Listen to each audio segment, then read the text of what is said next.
Hello, everyone. Hopefully you guys can all hear me. We'll test the audio in a second, but for right now, while we're waiting for the comments to come crawling in, I want to welcome everyone to a brief, calm discussion. This is a show that's not a debate, it's a discussion. If you have questions for me or our guest, I will try to sprinkle super chats into the conversation so we don't derail the discussion, but I will try to get to them. Please keep all of your comments respectful. My guest today is Tom from Game Theory, and we're going to be discussing the overarching theories about the meaning of the end of Secret of the Mimic. But before we start, I want to invite you, Tom, to tell us a little about yourself and tell you what got you into the Five Nights at Freddy's as a series. And hopefully your audio levels will be correct. Hopefully so. Hi. So as you've said, I'm Tom. I'm the host of Game Theory, but my start with FNAF pretty much ironically does go all the way back to this channel and when it started covering FNAF in 2014. I'd been a fan of Game Theory since the beginning, and I'd seen FNAF going around. I think I had watched. Oh, sorry. 1 second. I'm having some issues. That's all right. Apologies. Why is that happening? All right, everyone's saying your audio's good. Yep. Right. Hello. There we go. Awesome. Yeah. So, yeah. Let me restart that a bit. So, yeah, I'm Tom. I'm the host of Game Theory, and basically, my start with FNAF came from this channel, pretty much, give or take. I think I'd maybe watched a Markiplier video. And I was like, okay, spooky game. I was just kind of getting into Let's Plays in 2014 and enjoying watching those. So I was like, okay, this is fun. It's fine, but like, whatever. Doesn't matter a huge amount. And then Game Theory released the video, the first video, the infamous first video. And despite its infamy, I very much at the time was like, oh, there's a story here. And for me, video gaming has always been... story is always what's drawn me to games. I've never been much of a live service game or online multiplayer. Like, I've done it for social stuff, but it's never been something that I was immediately drawn to. Versus like I play long games. I play I'm currently playing through Digimon Time Strangers, the story game, which has got a really deep story, or I play like Horizon Zero Dawn, and those sorts of games have these deep, intricate stories. So story is always what's drawn me in. It's why I study television and film and all of those sorts of things. And so to realize there was the Spooky Bear game had story was intriguing to me. And basically, since that point, I watched every Game Theory. I kept up with Dorco and all the other people who were kind of doing theories on it.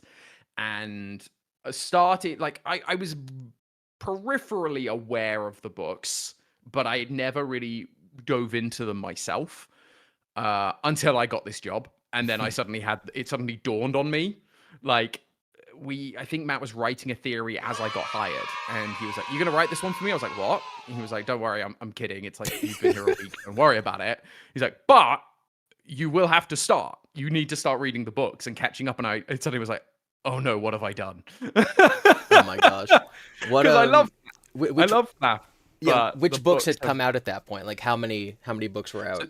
So this was just prior to Security Breach. Oh god. So I had to read all the novels, all of Fright's. I think those were it. I don't think Tales had started yet. Tales I got in on the ground floor, which was much easier to cope with. But yeah, it was one of those things where I love the theories and love the lore, but my understanding of the books basically came from Matt and other theorists at that time. And then I went in and read them myself. In the span of about 3 months, I read every book that had come out. Yeah, I'm just finishing up my project. It's been about a year of reading through all the Frights books and then making videos on them. And, I haven't read a book for 11-year-olds, like, since I was 11. And so some of them, I mean, put it this way. The Real Jake is just a story about a kid slowly dying of cancer. I'm like, this is for 11-year-olds? This is this is incredible. The books are a strange phenomenon, especially the short stories like Frights and Tales. I think because they're kind of trying to do two things. They're trying to appeal, as you say, to like 11-year-olds, their YA novels and short stories.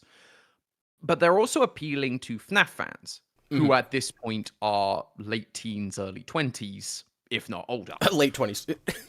Yeah, well, exactly, 30s for me. But like, you know, in terms of like when some people started when they were 5, and I'm like, why did you Yep. watch FNAF when you were 5? But you know, it grows up. And so because it's trying to do these two things, you get those stories like dying of cancer, but it also means the stories sometimes can feel bloated for a FNAF fan versus a non-FNAF fan, because we meet the animatronic and we're all sitting there going, great, who's dying when? Like when are they killing someone? um because we know that's what happens. Someone's going to die, something's going to go horribly awry. And so you're just reading for 20, 30, 40 pages going, when's someone going to die? And it just takes forever to get there. Versus if you don't know what FNAF is, you can get there in like a good, it kind of feels, I can see why it would be suspenseful and you're not sure what's going on. It's just the two different audiences reading the same material. It's funny. Yeah, it's definitely been an experience whenever I'm reading them. Even something like Kids at Play, where there ends up not being an animatronic, it's just a haunted stop sign or whatever. And I'm like, yeah, I'm not entirely sure who these are for. Yeah, because that's the because then you get those ones and you're like, this, like some of them just don't have FNAF in them. I think it was the first Tales book when the Pizzaplex is referenced once, or no, it's in one story, and then the other two stories don't mention it at all. And you're like, what has this got to do with the Pizzaplex? No, yeah. Tales from the Pizzaplex, not even at the Pizzaplex. No Pizzaplex. Yeah, it is interesting, just because I know so many newer, like FNAF theorists and YouTubers and things like that, and a lot of them are younger than you and I, and they will say that they grew up with the books. Like, to them, Frights may have been their introduction into the series, and then maybe they watched a MatPat or they watched a Doco. Yeah. Whereas because I'm never able to, like, I just can't relate. I'm like, I didn't grow up with FNAF because I was in college when it came out, but I have been there since day one. Yeah, so it's the same thing, because I'm, 2014, so I was just finishing up university, It was middle of university, so it's just like, it was one of these things where I've been there since the start, but it wasn't my childhood. Yep. That was again, this is just a personal anecdote, but it was just a funny, again, talk about 5-year-olds watching and playing FNAF. I went to my family Christmas just before moving to the US, and my nephew basically was like playing with toys. We walked in, hey everyone, like big family gathering, everybody there, and then he was like, do you know about Five Nights at Freddy's? Because he suddenly showed me these toys of Freddy and Bonnie that he had. And his mum had bought them the full set. And it was quite funny because my family, my immediate family, all laughed. No, whereas everyone else was like, why is this so funny? Why? So we have no idea what this is. And it almost felt like that Malcolm in the Middle meme where it all goes pitch black around Hal as he turns to the kid, just goes, if I tell you this, you can never go back. Do I know about Five Nights at Freddy's? Let me tell you. So yeah, for him, it is his childhood. And it's just, it's such a strange situation. Yeah, I was working in a movie theater when the first movie came out, and obviously we had the poster on the wall. And this father was walking by with his kid, like, over his shoulder. That's how young this kid was. And he just points and he goes, Freddy! And I look at my other manager, and we look at each other and we're like, that's not... That's a little weird. That can't be okay. Oh, gosh. Gosh. Yeah, I can't imagine how many kids were taken... Wow, what was the age rating of that first movie? PG-13. 13? Yeah. PG-13. So you wouldn't have been that young to get in, fortunately. No. Although I did describe it as baby's first horror movie, because it's a good movie. It's light on the horror. Yes. I think I got to watch it before it came out because of my privileges at being a manager at a movie theater. Yeah. And the scene where Max gets like cut in half, it's all in shadows. But I'm like, that's going to be a little intense for some like little kids. The little kids whose parents are going to complain to me when the movie's too scary. Yeah, exactly. Like all the parents that were reported complaining about the Halloween Horror Nights being too scary for kids when it was never advertised as for kids. All right. So I typically ask people, tell me about your channel. How'd you get into content creation? I have a feeling your story is going to be a little different than T-Dreads and Withered Turkle. But yeah, if you want to give us a quick oversight of how that all happened. Yeah. Very different story. I am I think, like, I don't know what the word would be for it now, but I'm an employee but a YouTuber at the same time. It's very, very strange. I got into this purely out of some people might call it luck, some people might call it fate. It's a lot of coincidences back to back. But had been, let's say, following the channel since 2011, following a bunch of channels, and actually had my own YouTube channel years ago that was doing fine, but I got too busy with having a real job, quote unquote. And so kind of abandoned all of that. And that real job was for a company called Fox. And Fox then became Disney, and Disney then fired us all because Disney Plus became a thing, and so they didn't need an on-air department anymore. And with that, I was then the middle of COVID, needed work, and was gonna go freelance. And so I was just like reaching out to anyone I possibly had any contact with, and then doing the rounds of, I don't know you, but I would like to work with you. Please hire me. And one of those emails was to Matt. I had gotten an email for the contact email I think you get through YouTube, like the back end of YouTube. You can have like contact info and stuff like that. So emailed and kind of didn't expect anything of it. Was just like, here's my resume. I was a producer at Disney. Please give me a chance. But I was like, what are the chances? I'm sure he gets billions of those a day. And then 2 months later, I get an email back going, yep, we want you to audition. What do you want to do? What kind of job would you like to do? Because I found out later that Jason, who was the head of production at the time, wanted me to be a producer. But I, being me, was like, I want to be a writer. Because I'd always wanted to be a writer, but no one had ever given me the chance or the training. And so Jason went, fine, we'll audition you as a writer. And apparently, I was good enough. So I wrote a film theory of, can Winnie the Pooh survive on honey? Like, Winnie the Pooh will die based on his diet. And that was really fun. I then did Captain Crunch Stolen Valor for food theory, because that was a relatively new channel at the time. And then I disappeared for several months working other jobs, being freelance for other people. And my New Year's resolution, this was near Christmas time, and then New Year's resolution, I went, I really want to make game theory work. It's my passion. It's what I really enjoy doing. And it's like the company that I've always wanted to work for. So I need to like prioritize it. And so that's when I wrote What Level is Ash's Pikachu? Which took me 3 months to make. Yeah, you had to watch every episode, right? Yeah, the thing is, it's only half. It was 600. It's like 650 episodes and 13 movies, which is like half the anime.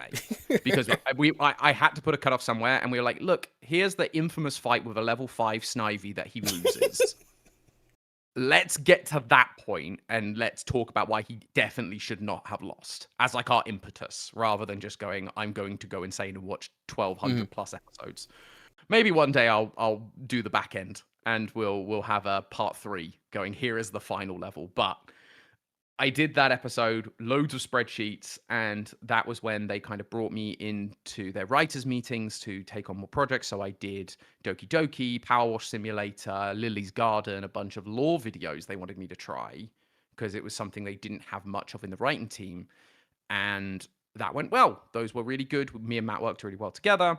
And so after a few months, with my producing experience, Jason then went, hang on, we want to introduce creative directors to the company. They need to be good writers, but they also need to be good producers. Tom has shown he's a good writer and he has producing experience. Let's ask him. And they basically offered me, they just said, which channel do you want? When I interviewed. And in my heart of hearts, I was like, I want to do game theory. But it also felt like that would have been really weird to have asked for as like the channel, especially at the time, not knowing what Matt's sort of future plans were.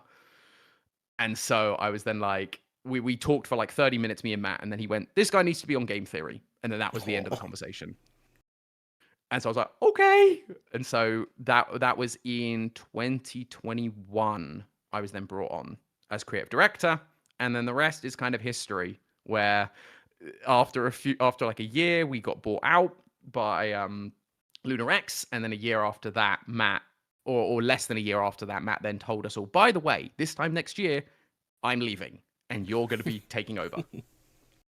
And so we had like a year's intensive training course. And did a bunch of stuff in preparation, and then March of 2024, there we are. I then became the YouTuber. I became the host, and so I've been doing it ever since. But I've been writing game theory scripts since 2021. That's awesome. That's all like like you said, it was all fate. But you also did the work. I always feel like whenever people ask me, like no matter what area of life we're talking about, they're like, how do you do that? I'm like, well, it's luck, and it's also trying. No amount of luck or skill is going to get you that meeting with MatPat if you hadn't sent him the email. Exactly. Right. It's always my advice to everyone is you miss 100% of the shots you don't take. Exactly. It's exactly that. Speaking of missing shots you don't take, Withered Circle asks, Tom, do you think Afton is green? I mean, I'm not gonna, we're not gonna like pinpoint people who are colorblind and maybe can't see and all of those things. He's not physically purple. True. He's not physically purple. So there's a chance he was physically green if he was green with envy over Henry the whole time. But Oh my gosh. Okay, so talked about game theory, talked about your start on YouTube. Now we're going to actually go and talk about our favorite thing in the world to talk about in front of hundreds of thousands of people, Five Nights at Freddy's. Cool. Let's go. Okay, so Secret of the Mimic, biggest event of the summer. Incredible story in that game, in my opinion. I actually think it's probably Scott's best writing in the franchise so far. I love everything it added to the lore. I love the atmosphere of the game. I love the new characters we got, especially because now we have, like, so many logs and stuff from, like, Edwin and Fiona compared to 5 lines from Phone Guy from the old games. Like, these really feel like a lot more interesting characters. When I rolled credits on the secret ending, the third ending, where you're putting the robot kid to sleep, I had no idea what I had just seen. I know that you and Ash played it on GT Live. I have not watched your entire playthrough. But what was going through your head when you see the room that looks kind of like the FNAF 4 bedroom and the little robot boy that goes and takes a nap? I mean, like pretty much every theorist I've seen and or spoken to, by that point in the game, even before that moment, you're already putting pieces together of like, this David kid feels very familiar. There's a lot of toys. And like, again, because even with Moon.exe, like the room in Moon.exe, you're looking at it going, this also feels a little familiar. So like dots had been like made in my head to connect Crying Child, David Afton, whatever you want to call him, with David Murray. And so then walking through that vent and into that room and seeing the toys and the wardrobe and the color schemes and all those things, you're just sitting there going, like, I think part of it was, what am I looking at? And oh gosh, how do I explain this? Because inevitably I'm going to have to talk about this. So it's like, oh gosh, what does this mean? And the third part of it was because by that point we had done the parachute ending already. We'd done all the endings up until that secret ending. And so it was then going, which of these endings is canon? And so it's literally just racing through going, this can't, no, this can't, can it? No. And it's so hard because like with so many games, you get the secret ending feels like, oh, you've worked so hard. This has to be like the true ending. Like Silksong recently, like the harder ending is heavily implied to be the true ending. Whereas with FNAF, that isn't always the case. And so, for a long time, I made the case of like Security Breach. I was like, it is not the hardest ending to get to, but the Princess Quest ending is the only 3-star ending, whereas the Afton ending feels harder to get, but is only 2 stars as an ending. And so I was like, so how do you weigh this up? And so there was a lot of those thoughts of going, what's canon here? Even if it's not canon, is there stuff we can take away? Why FNAF 4? Like I'd seen the house on the hill and stuff, and so you're going like, this feels like it has to be the same. We've seen stuff. It feels like we're on top of other things, but why connect these two characters? This feels so weird. It was the big curveball of everything, because there are a lot of curveballs. We all saw it. Tails games was thrown out the window well and truly. And so a lot of curveballs thrown, but that one really took the cake of just like gobsmacked, kind of like, what is happening? Yeah, the in the couple days before the game came out, me and a bunch of other theorists were doing just constant live streams, picking through all the trailers and those little animated teasers they were doing.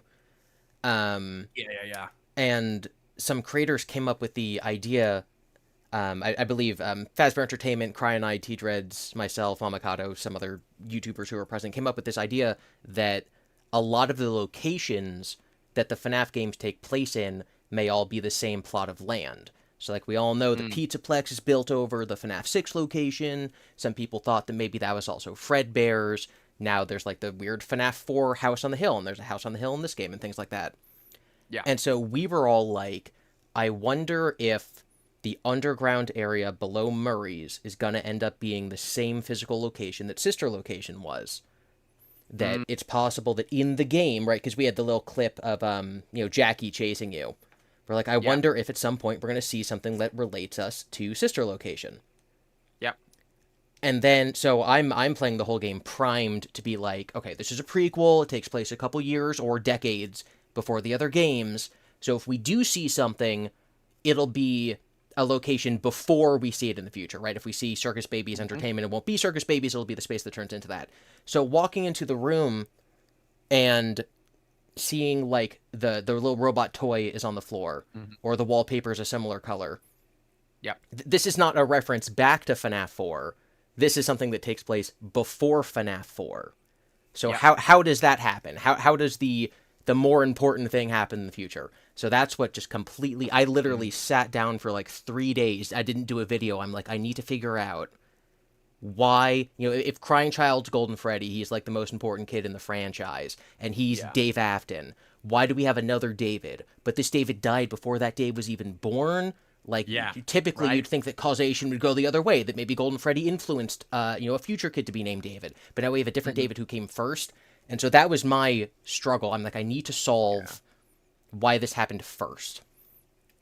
Yeah. No, and I think it's completely fair, and it's been so fascinating. You talk about like going, oh, we thought it might have been like a sister location thing, and it's so funny going back through past theories where like we said that in one of our ruin theories. We're like, oh, this underground location is sister location, and I remember not quite backlash. Like I know we've had FNAF backlash. This was just kind of like grumblings where people are like, oh, it just feels like all the locations are on top of each other. And then this game comes out, and it's like all the locations are on top of each other. Um, and similarly, I think you pointed out in a video, we did our ultimate timeline, and we talked about Mrs. Afton as kind of like a Mm-hmm. character that helped fix some of the holes in the timeline, and going, this is a character we don't know anything about, this female, monarch of the family doing things. And then lo and behold, it's not Mrs. Afton, but it's Fiona, who was kind of like the monarch of the original, like the Murray family and the original sort of FNAF family. And so it's like, okay, we had the pieces, but just not like the linchpin, or the like the name, essentially. Like we didn't like, so it's like, oh, it wasn't quite sister location, but it was another location that's similar or connected. And so it's interesting how these stories and how Steel Wool is telling these stories is shifting compared to like how Scott used to tell it, Mm-hmm. where we're getting pieces, but it almost feels like we will never truly be able to find the answers until like the next game comes out and they reveal that piece while setting up new dominoes. 100% agree. It really felt like for the first 4 games at least, you could solve everything that had sort of come up to that Yeah. point. Um, Hmm. Obviously, I mean, I feel like, this is not throwing shade at MatPat. I feel like I would have done the same thing too, to try to see what character that we're familiar with is the killer, or Phone Guy is the killer. The Yeah. answer is that he was his own character, and you can come to that conclusion, but I just think the theorist brain wants to find the connections.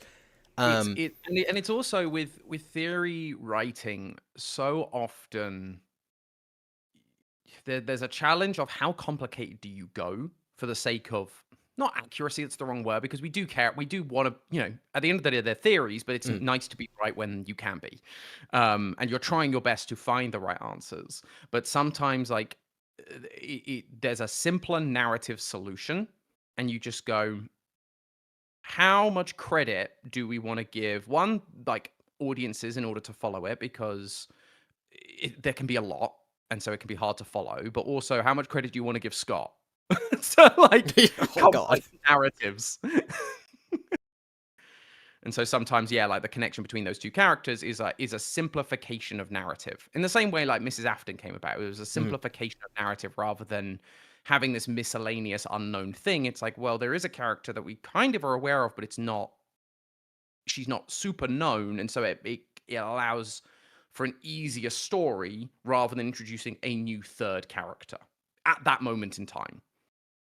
Yeah, like if I mean, and I did say this in the video that you mentioned.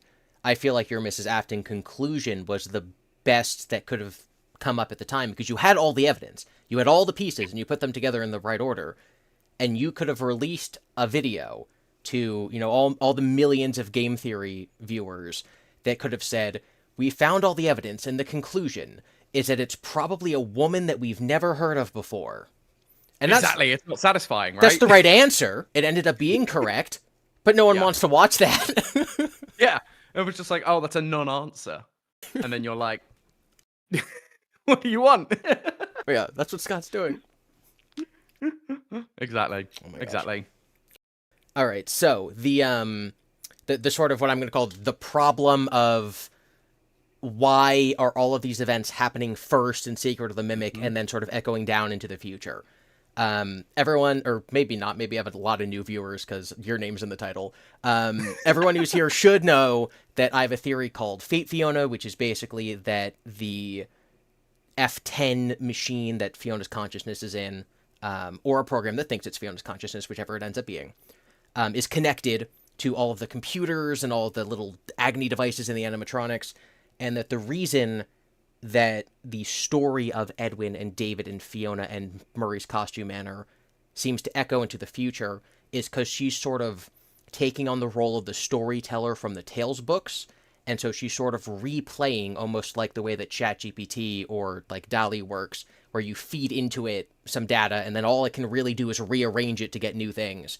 She's sort of just rearranging her story over and over and over. So you get a kid named David who dies in an accident on his birthday, but now it's FNAF 4. You get an animatronic that gets stuffed into a suit, the way that the Mimic puts the human bodies into the suits. People are now putting human bodies into the mascot costumes. So you have these things that are now taking place into the future because of what Fiona remembers and how she's mixing matching it as this sort of like Scott's commentary on AI. T-Dreads has an alternative theory that's really just I don't want to put words in his mouth. I did a whole stream with him last week. His is called GodDavid, and it's basically the idea that what Fiona is doing is attempting to create another David, whether it's a vessel for her son's actual soul or it's just a robot that acts like him. He believes that sort of the motivation for these echoes continuing into the future is that someone wants to sort of bring David Murray back to life. Tom, you have sort of two, and I love that you did this in your video, by the way. You have two different sort of competing theories that sort of branch into different directions. And so I want to hear from you what these two like explain to the class what these two theories are, and then I'll ask you some questions about them. Yeah, so I don't have fancy fan names for these theories at this point. I'm sure we can come up with some, but I didn't at the time come up with any. It was just these were two options as I saw them, and one of them was that it kind of relied on as we were talking about the secret ending being the canon ending. Afton comes, finds this robot kid, claims it as his own, creates skin suits, all these kinds of things in order to like learn from this kid, figure out what makes it tick, figure out why this robot is acting like a kid. Um, and so the crying child, David, is the Mimic. It is the M2 machine. And then when it gets bit by Golden Freddy, it malfunctions, it's dead, quote unquote. And Afton's like, ugh, useless, moves on. But Fiona comes in to be like, I will put you back together. And then goes about creating Gregory, as a robot kid in classic game theory fashion with Gregory Robot Kid, bringing that one back around, and so you end up with the Mimic 2, the M2 down in the basement, this kind of broken thing that had to repair itself, which is why it looks different, with and then Gregory as I guess an M3, and I kind of talked about it in the video I talked about yours and T-Dread's theories of kind of like it's kind of an M3 situation where you've then got Fiona or Glitch Trap's attempt at making David again. And so that is kind of the impetus for that theory, where everyone's a robot kid and it's been M2 the whole time. That's why everything's that's why these kids are the same. So is so in this so psychic friend Fredbear at the end of FNAF 4, that's Fiona speaking? So when the text changes color. Okay. So when you get that slight pale yellow versus golden yellow, like that annoying line that everyone has frustrated everyone forever. It was just one of those things that as I was writing it, it kind of clicked of like, why is it a similar but not the same? Because it's someone mimicking the voice of Afton. So it's similar but not quite right. And that's good. Which I thought was an interesting concept, an interesting idea to play with that. And then the second theory was I think you dubbed it games fiction.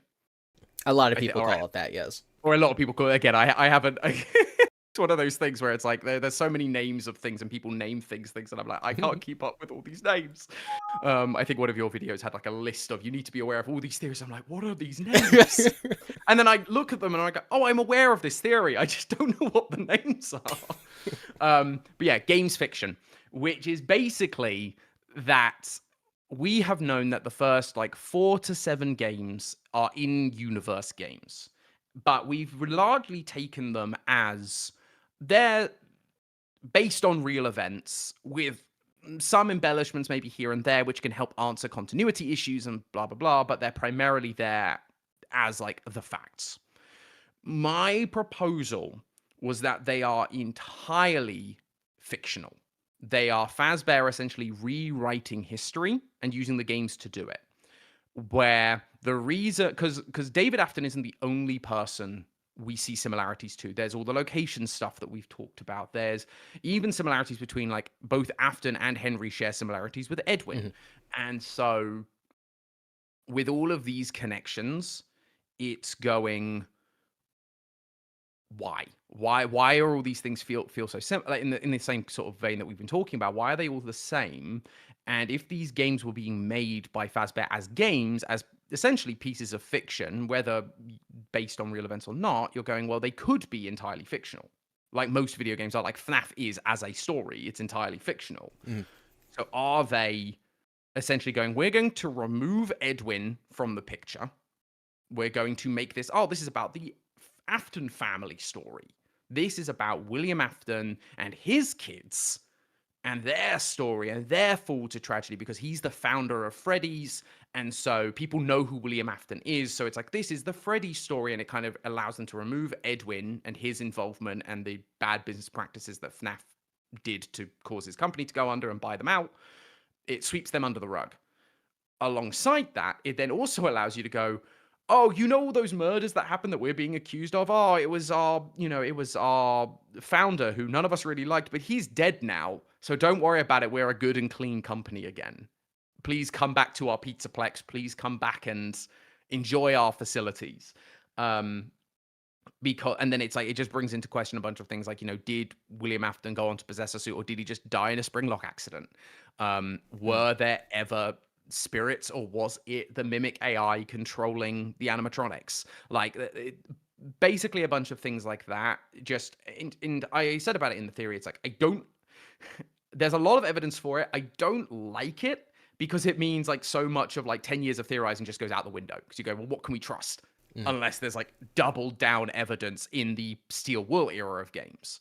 So if like, if something gets mentioned in security breach, we can then go, yes, that is 100% true from FNAF 6 or whatever it is from a previous game. But if it's only in FNAF 3, you suddenly go, well, can we trust it or not? And that's a really awful place to be a theorist from, because you just don't know, and everything can be dismissed as, well, that's fake, that's not real, or it is real, and it's just like it just creates complications. But yeah, the idea was just going that Fazbear stole Edwin's entire story, wiped him off the face of the map, and was able to pin all of the tragedies on Afton, rather than taking ownership over the fact that they had an AI that was going out of control and killing kids and stuffing them into suits. Basically. Yes. And I do want to, I know a lot of people don't like that theory. And I mean, even as you just said, you wouldn't like if that was the story. No. But I feel like I say this about a lot of my own theories to people. If the story is bad, then the theory will sound bad. But it doesn't mean the 100%. evidence is bad. No. and that was the thing. It's like, again, it's like, how much credit do we want to give Scott, right?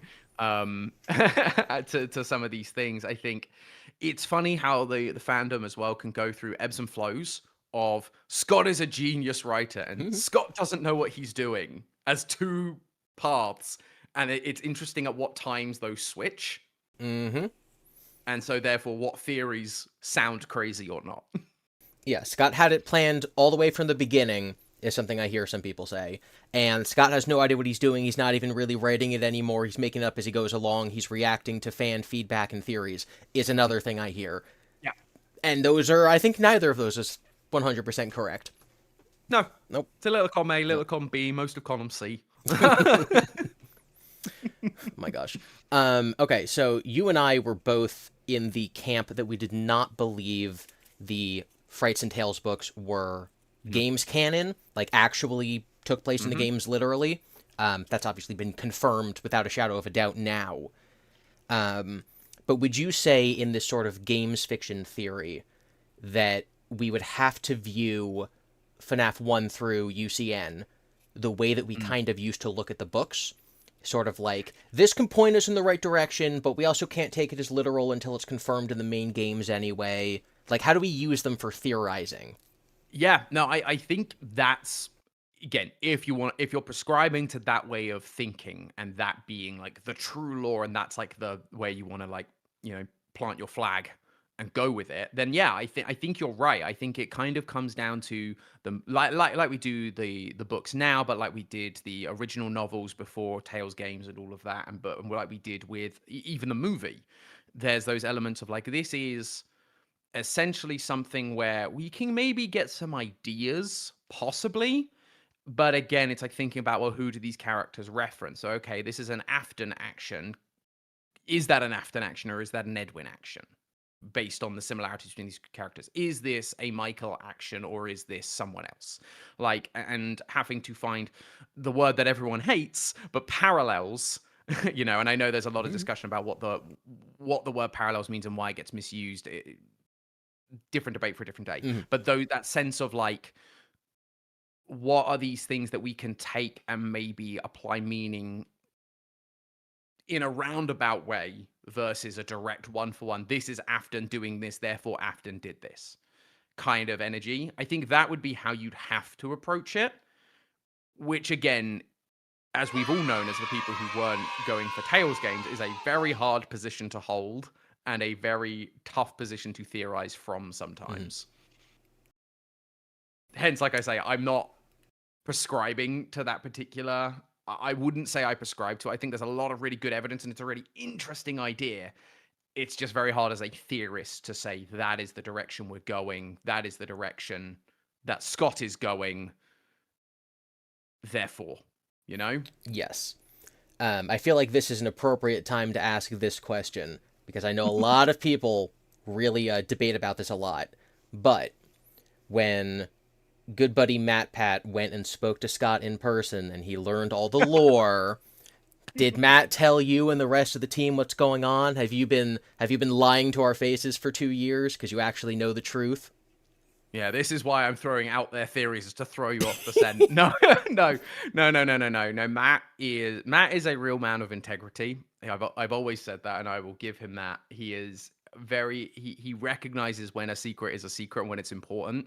And I had a chat, and he said, "Oh yeah, Scott gave me a bunch of secrets. I was like, oh, and he's like, I'm not telling you because you're gonna take over my job. So you have to figure it out like I did. Oh my gosh. And so like there are some secrets that he later divulged because Scott divulged them publicly. So, for example, the burn trap stuff that got revealed during Dorco's interview, the like misinterpretation of burn trap and how that was being handled. That was something that he went, "Oh, that's public now." Yeah, no, that's something Scott told me. But that's the only stuff that I know is the stuff that now everyone knows. So yeah, I'm as in the dark as everyone else. One day maybe once I retire, I will get like the handoff from Matt, and he'll give me the public secrets, and then I can hand it off to the next person. Oh my gosh. Yeah, everyone when they retire, they get to go to FNAF theory heaven and learn all the truth. Oh my gosh. We have a super chat from Mathise or something, Mathise, and they actually really like the game's fiction theory because they think it allows the older games to stand on their own. You know, they still have their big climactic ending without all these people coming back to life, and it lets things like the pattern of Fate Fiona or GodDavid happen without needing like magical powers. Fiona doesn't need to brainwash William or something. She's just sort of echoing these thoughts into fictional video games. So yeah, there are people who appreciate the theory. Yeah, again, I think there's a lot of evidence. I think that, as they've just pointed out, I think there are some good qualities to it in terms of, like you say, the people constantly coming back from the dead and the stories kind of that arc feeling self-contained in a way is really nice. But yeah, but for people like us who are trying to theorize consistently and like as things continue to grow and evolve, it's a very hard stance to like go, this is the foundation I'm working from, and then move forward. It kind of works in a vacuum almost. Yeah, because thinking about the story, it would basically be Secret of the Mimic happens in the 70s, and then the next concrete event is Help Wanted in the late 2010s or 2020s, but even then, it's mostly in a video game, so the only real thing that happens is Vanessa gets taken over, and then Security Breach. So, like, there's 3.5 games of content. Yeah, exactly. And that's the entire FNAF story. So there's, like, nothing to go off, Yes, there's very little to work off of, and, like, I definitely think those games are the Steel Wool era of games right now are the most important ones in terms of, like, current theorizing, because that's the story Steel Wool is telling, and similarly to FNAF 1 to 7, they are going to be their own arc, their own era, their own... It's the era of the Mimic, essentially, versus the era of William. And so there is an importance in looking at those games more heavily maybe than some of the old ones, but having the entire, like, 80s through to the 2010s, 2020s, however far in the future you want to put it, totally off the map. That's, 3-4 decades just gone of Fazbear history, and we're like, and that just kind of feels weird when all we've wanted is to fill the gaps from before Freddy's, and then it's like, we do that, but we're gonna get rid of all the other stuff. It's just like, great, we now have more gaps, which, I mean, it could give them license to, like, essentially remake the old games, like the original 7 games, but, like, with the new story, like, reboot them almost. Like, you could do that and go, well, this is the real story. This is what really happened versus the fictionalized games. And so that would be when you could then have your cross comparisons of what is true and what is not. Whether Steel Wool will do that, I don't know. I think they want to make new stuff, which is fair. It would have been a really good way to have incorporated FNAF Plus and the like the Fanverse initiative. That could have been a good way to do that. But again, I don't think that's the direction it's going, and it's not the most satisfying for theorizing. Yeah, have you heard of the Frights fiction or the Tales fiction theories? Maybe not by name. Again, racking my brain. That's the idea that they are in-universe books, right? Yes, that the Pizzaplex is publishing Fazbear's Fright and Tales from the Pizzaplex, which is why there's a Fetch arcade machine.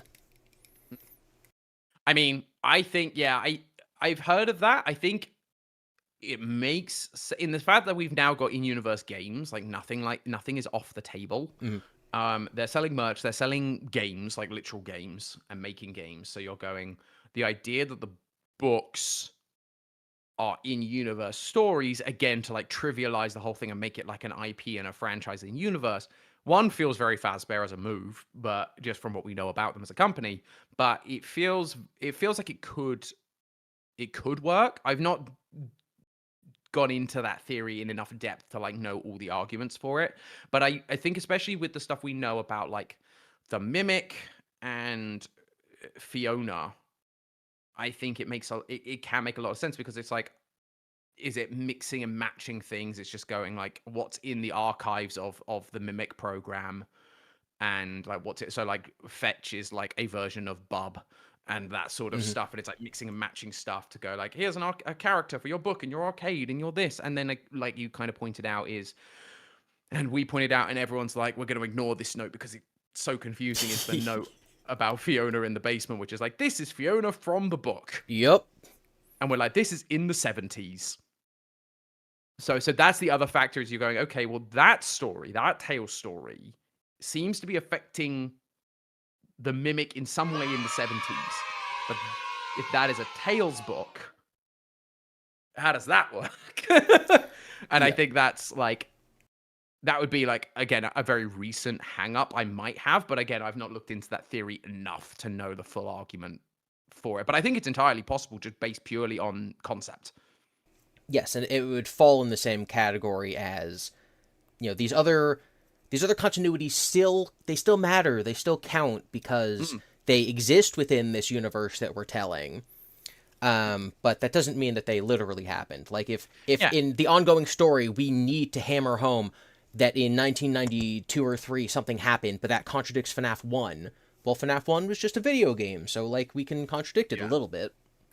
Exactly. And it allows for, because again, like if you look at real world um fiction, it's always like, pieces of the author go into the work, right? So it's Mm. like they're making these fictionalized stories. Fast as writing these fictionalized stories and getting them made, it wouldn't be surprising if a slither of truth was coming through those stories, just because that's how media works.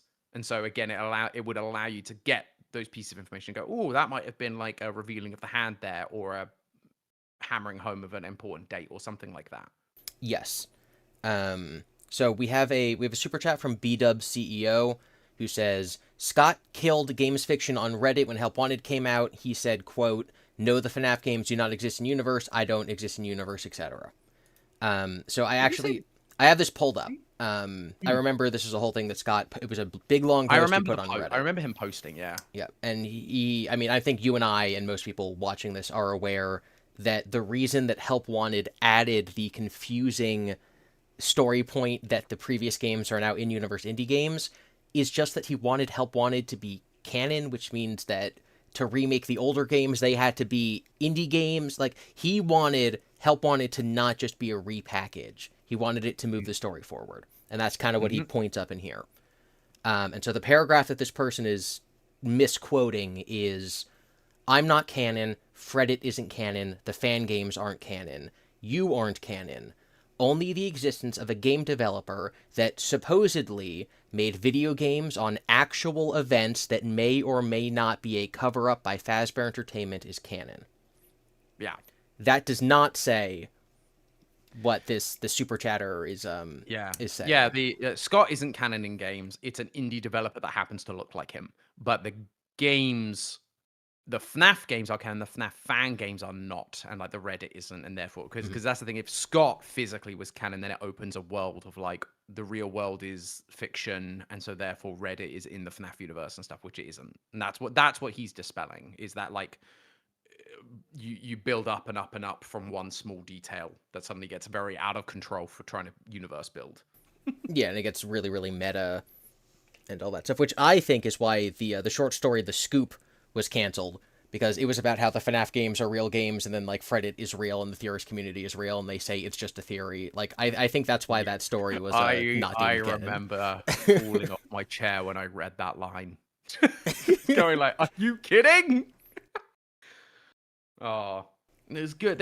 I like them as stories, but yes, 100%. Again, especially as the whole like books are canon, like narrative was like be getting stronger. You really didn't want to throw FNAF theorizing into canonicity. Yes. Okay, so I'm going to ask you a question that might be a little difficult to answer, but between your two theories in your video, the everyone is a robot and the game's fiction, which one do you personally believe to be more likely? Gosh. Or if you prefer GodDavid or Fate Fiona, but like of all these concepts, you know, which one do you think is the most likely? Yeah, like you point out, like, and again, like part of my whole theme with Secret of the Mimic, with all the theories, was these are theories, and trying to emphasize that point of this is all ideas, and Secret of the Mimic showed us that ideas can not be right, and they have to change, and we have to be open-handed with stuff, which is why I did the multiple parts, and it's why I really loved being able to react to both yours and T-Dread's theories, because again, they felt like extra branches of that path, which was great. And part of the reason I did it was also because at the time I was like, I don't know which I think is more likely. And so I'm going to present both rather than just going, this is the game theory stamp of approval of which idea we did, which if I had only done one would have been the takeaway. And so the point was kind of going, here are interpretations we can have as we try to figure this out. And so where I kind of land, I think at this point,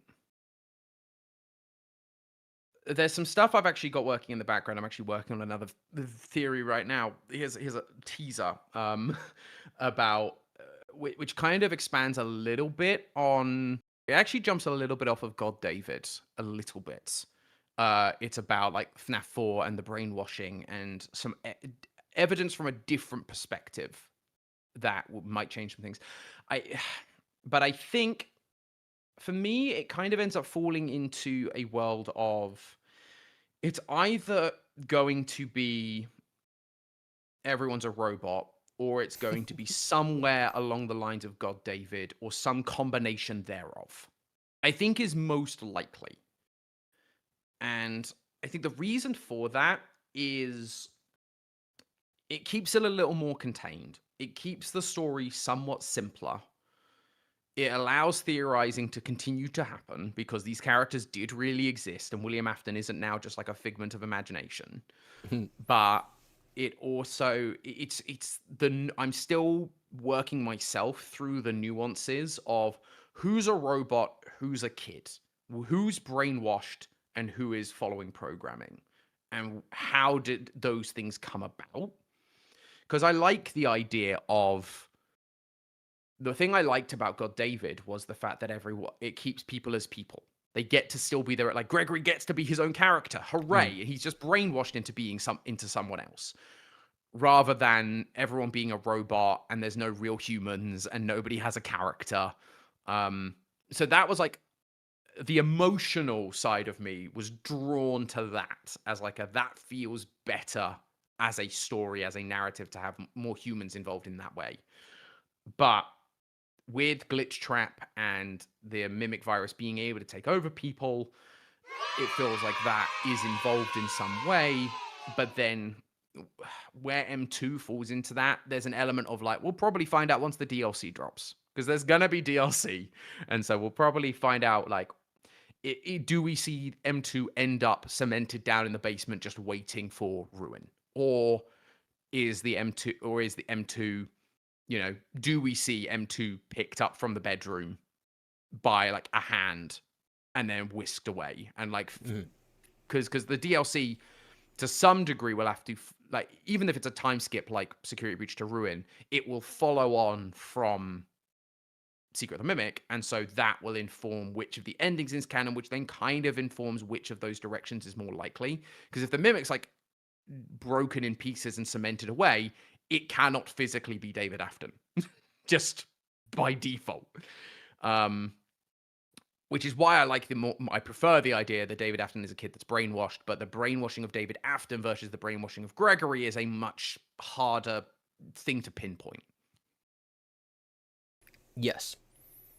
At the moment, which I guess we can all just like sort of wait for the DLC to tell us, but at the moment, which of the 3 Secret of the Mimic endings do you think makes the most sense to theorize from? Like, which one do you think is canon? I honestly think thinking I like it's like I thought I Mm, had an answer, and then you start rethinking it through in yep. your head, just because a rye toast video popped into my head, and I did quite like his explanation for the bad ending being canon, um, It's the one because it that allows. seems most likely. Yeah, like part of me wants it to be the parachute because I like the idea that there's a big like everything's gone up in flames and it's the middle of September, and the Mimic walks off to go and attack Full Fest for the DLC. I love that as Ooh. just a concept, as an idea. But I think I think it's the more and more I thought about it, the bad ending, because it feels like the one of the endings of Help Wanted VR, where you're again just locked into the suit and you see Glitchtrap just kind of like jumping around, and it feels like that, but it feels like, oh, this allows the Mimic to remain on site. The Mimic, uh, Mimic like gets the data diver, that or M2 gets the data, or M1. Sorry, there's so many Mimics. M1 gets the data diver like they wanted, and you end up, dead and out of the way. But it allows the Mimic to remain underground. Fazbear can then come in, find the Mimic, not as David, but as the Mimic, and go, this technology, we want that. Whether there's then anything that he then finds about David and then decides to turn it into David, like the M2 David from there, is like speculative best. But it could allow for that progression. And allows whatever the DLC is to mean that the Mimic's there, but it also means Murray's costume mana is also still there. Which it doesn't have to be, because obviously everything gets built on top of everything. But if the building's there, it means that the realistic part is it means that they can just refurbish Murray's costume mana for development. And it allows for that. Whereas Yeah, if the for the building's game, totally, if the building's totally wrecked, it does mean redoing a bunch, which I guess they did for Ruin, so it's still possible. But yeah, I think bad ending feels most likely. I think. yeah, it's also the precedent set by Sister Location, where it's like you do Yeah. all the extra bonus stuff and you get to the other ending that reveals all the lore, and then that's not the real one. It was still the bad one. Yeah, and that's we talked about that earlier a bit with Security Breach and those endings being a bit skewed, and that's the problem because it's not one pattern throughout the entire series. It's impossible to like predict almost, because again, even with Princess Quest and all of those endings, it became impossible until Help Wanted 2. And then we're like, oh, it needs to be Princess Quest at this Yeah. rate, most likely. And it doesn't mean those other endings you can't learn anything from. Like Burn Trap can still be around, just whether he's, as important a figure and he's literally sentient and still Afton and da is like another matter. But like the Burn Trap carcass can still be there. Yeah. And that's the challenge with these, is like, but I think, yeah, the idea that the simple bad ending is the ending. It makes the most sense. It makes the most sense for Arnold as a character, like, rather than like, I'm gonna be a hero when I'm on like 36 hours of no sleep. Yeah, and For a character who has no stake in anything. he has no reason to think that Dispatch isn't his buddy, like his boss. Even Yeah. in the bad ending, he thinks it is him. So like, why would he Yeah. disobey the order? Like, character wise, Exactly. that's the makes the most sense for Character-wise, it Arnold. doesn't make sense. It feels much more like it's for us as the player who has figured out the pieces and Yes. gone, that's not correct. But and again, like it's the thing of like making him so sleep deprived also is another one of those. That's we can get out of jail free cards if we need to. If we need to say, well, that like, oh, the like ghost white tiger, it doesn't matter. Like it was just him hallucinating. It feels like they've got a few of those that they've stacked a few cards where they can just go, no, hallucination, no, fiction, and they can just kind of pull those out when they need to. Which I guess is freedom for them as creatives, and for Scott, who figures it out as he goes along to some degree. And for us, who's trying to see every single little piece of evidence, like, counting animatronic toes, we're like, what do you mean? The basis of my entire theory was like Arnold hallucinating because he's tired? Like, I spent 7 hours talking about the FNAF 3 map that's in the parachute ending. What do you mean that was, like, just a fun little Easter egg? You can't do that to me, Steel. Oh yeah, the Easter egg versus lore debate is huge. Especially since Security Breach, because it felt like Steel Will are known fans of this franchise, which is awesome, and it's great to have fans working on it because it means they're passionate, you know. But it does come that challenge of like, is that an Easter egg? So it's like we were talking about the Fetch arcade cabinet. Is that an Easter egg or is that lore? Mm-hmm. Are we supposed to draw an inference from that, or is that just a fun like, haha? If you know about the books, you know who that is. And in a franchise where there weren't the Easter egg was boop the nose and it go squeak, like that was the Easter egg. Everything else was lore important to some Yep. level, or it was like, here's a kid's drawing, and it's like, okay, it's a kid's drawing of a kid holding Freddy's hand. Like, there's not a lot more to that we can infer, but it was everything had importance, and it's because you were normally so confined to a small place, or as soon as you get to a big scope like Security Breach, you're like, here's loads and loads of stuff. And so some of it might just be an Easter egg, and you're like, but what's what? There's no way to differentiate in this series. Yeah, it seemed like the nose booping squeak was like the only non-diegetic Yeah. Easter egg. Like that's there for the video game. Everything else is Yeah. like important in lore. And the two Yeah. quotes that people will throw at you, depending on what they want you to think at any given moment, is Scott after FNAF 4 when he's talking about how no one solved the game, and he's like, "People think I threw in random Easter eggs this time, but I didn't." And then the alternative is the Mr. Hippo line from UCN when he's like, "Sometimes a story is just a story. You can't get crazy over every little thing."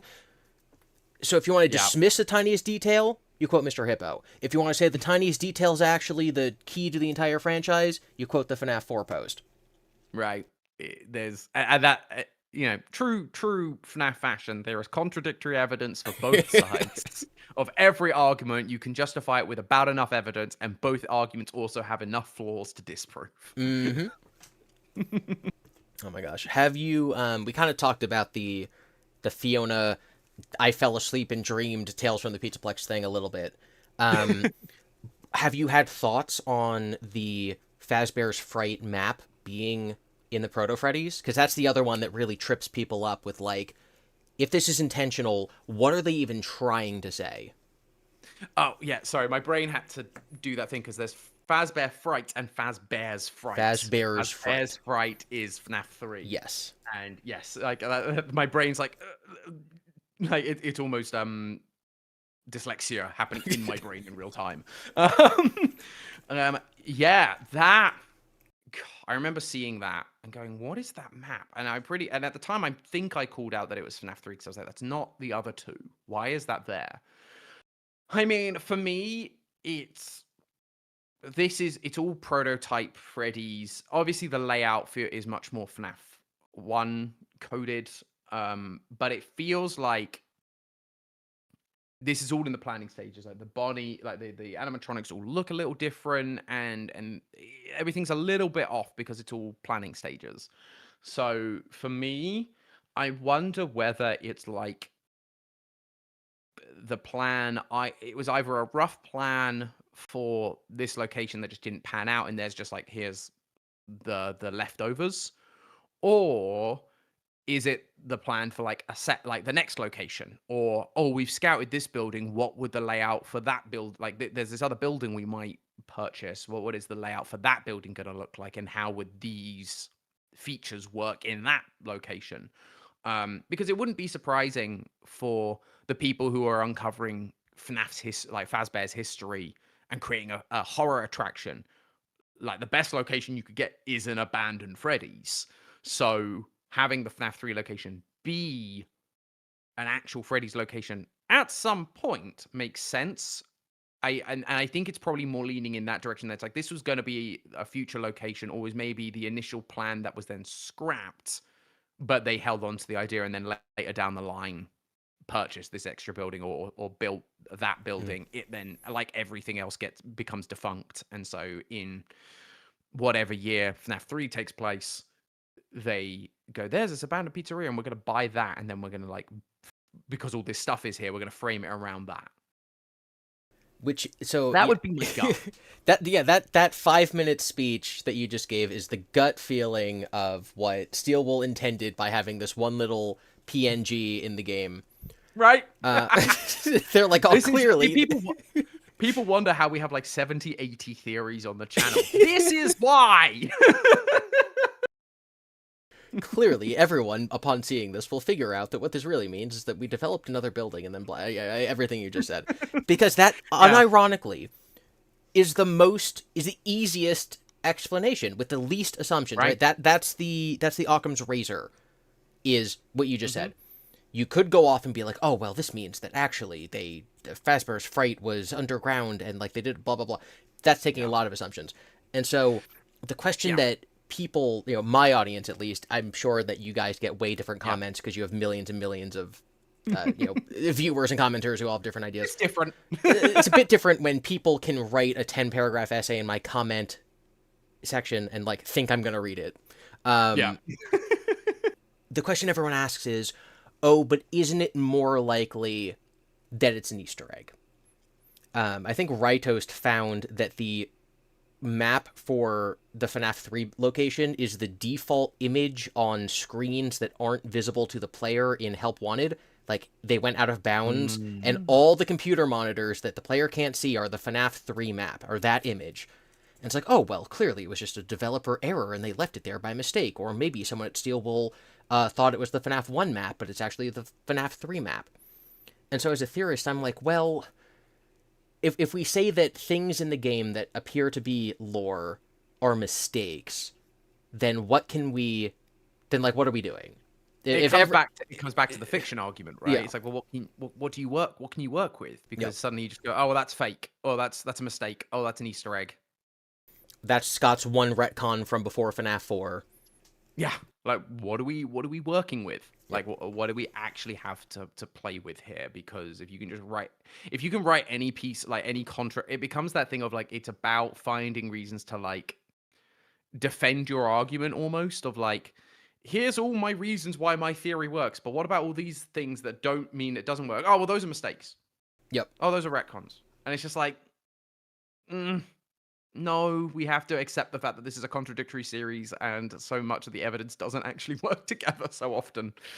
And like these guys, and especially with this game, with Secret of the Mimic and like that map specifically, my argument would be they have clearly cleared up their act in the sense of if you've watched like Horoscoped or Tetrabit, when they are breaking these games and going out of bounds and looking at the maps and all of that stuff, compared to Security Breach, where there were old versions of the levels, or there was a weird method in Ruin, which meant that we did a map pat skip, and like all these characters and signs floating in the ether.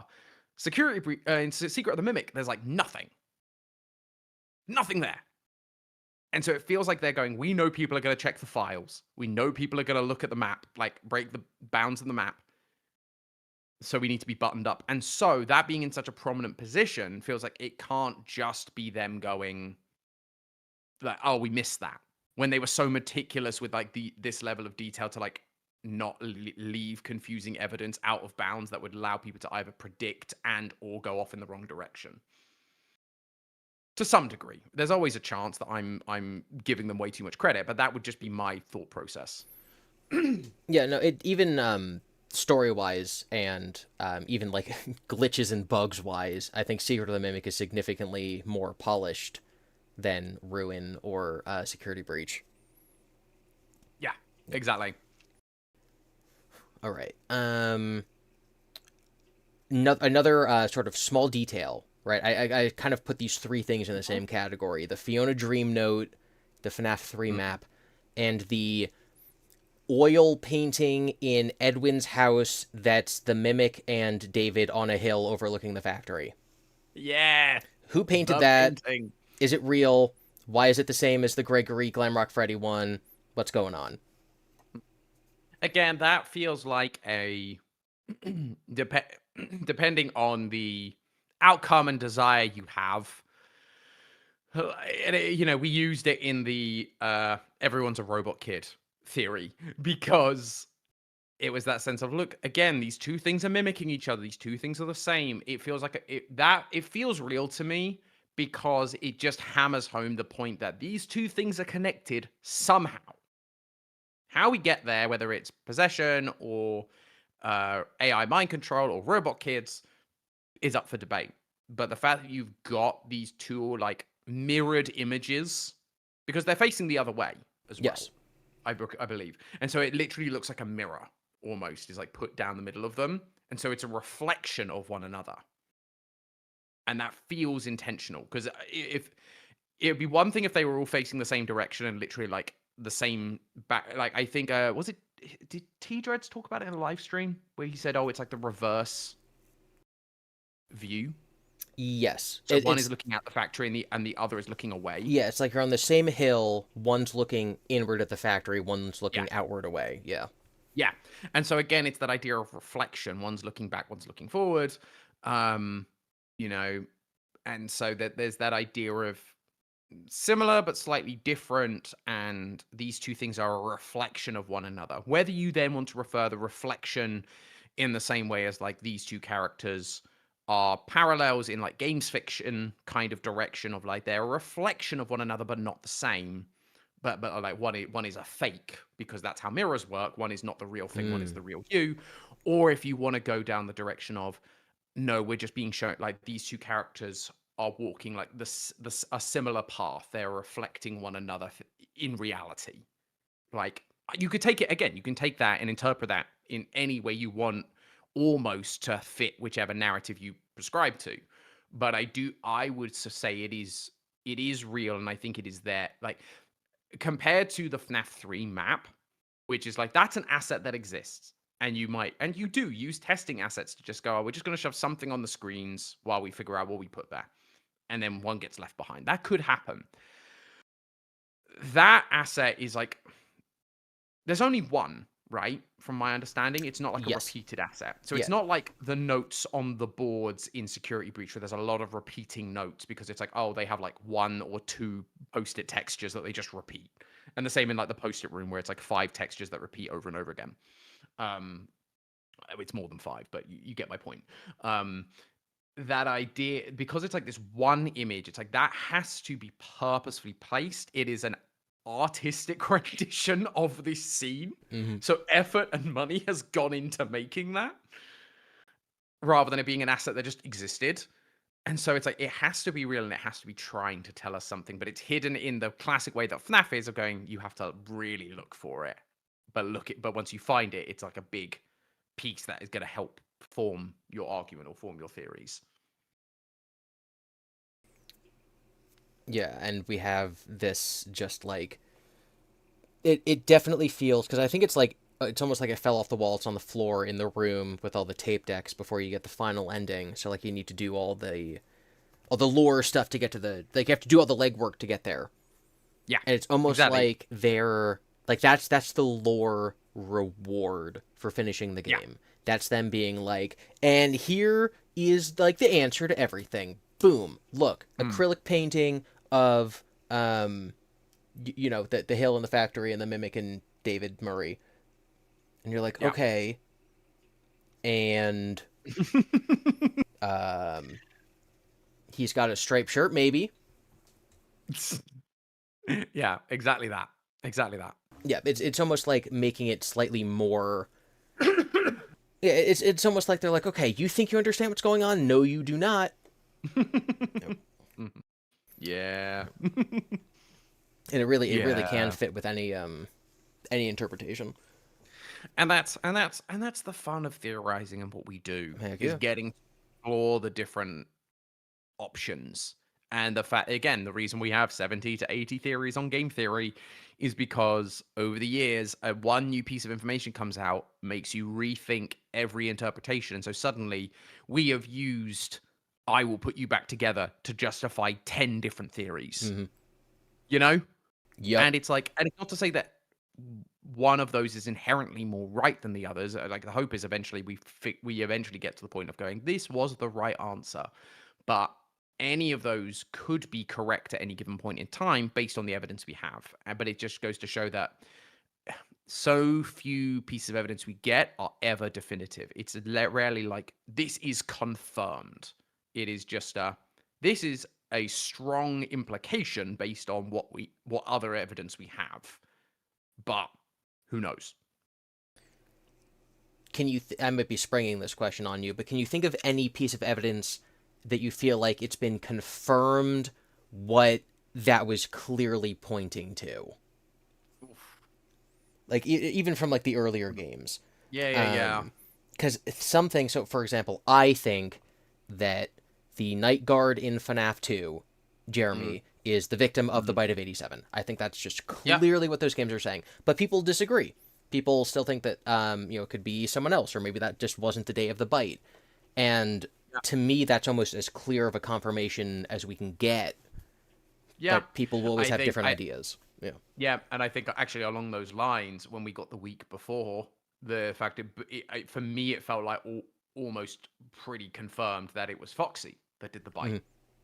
That's why he got a bat. He got put in Pirates Cove. And so it's stuff like that. There are a few, and one of my theories we talked about this is like there are a bunch of these small confirmations that we get, which are great. I'm trying to remember what other ones I talked about in that video, but there is a few like that where you go, great, that is a confirmation. But often those small confirmations, whether they move the plot forward, is questionable. You know, which is why I feel like Scott's okay confirming them because it's like, okay, Foxy did the bite. Now what? Like, what does that change? Yeah. Other than we now know and we can say Foxy did the bite or whatever it is. Yeah. Again, I'm trying to remember now. It's been so long since I did that one. Yeah, people have been waiting 10 years and it doesn't actually affect the current story. So, yeah, we'll throw them a bone. We'll answer it in a book. Yeah. Or again, this one is, I would say, is not confirmed, but one that I think is it feels all but, and it feels very, very close, is the Midnight Motorist thing. The in 5 Laps at Freddy's. Hmm. Like the fact that we've now got the Spring Bonnie thing on the car that is being driven that night feels like it's going, guys, okay, like let's put this to bed. This is Afton. We've just painted him different. Hmm. We Again, there's still a chance it's not. There's still plenty of options, like whether 5 Laps of Freddy's is even canon, but it feels like one of those small bones that's been thrown to go, like, let's just put that to rest a little bit and move on. Yeah, I think if and I don't even know when the game's meant to come out anymore, but when the game comes out, if all the details that are currently in there, like the Spring Bonnie head, the in text but not displayed for the player description of the car, where it says, like, the perfect car for speeding away from the site of a murder. Yeah, Like, if that's in the game, then yes, I think that definitively answers what Midnight Motorist is. 100%.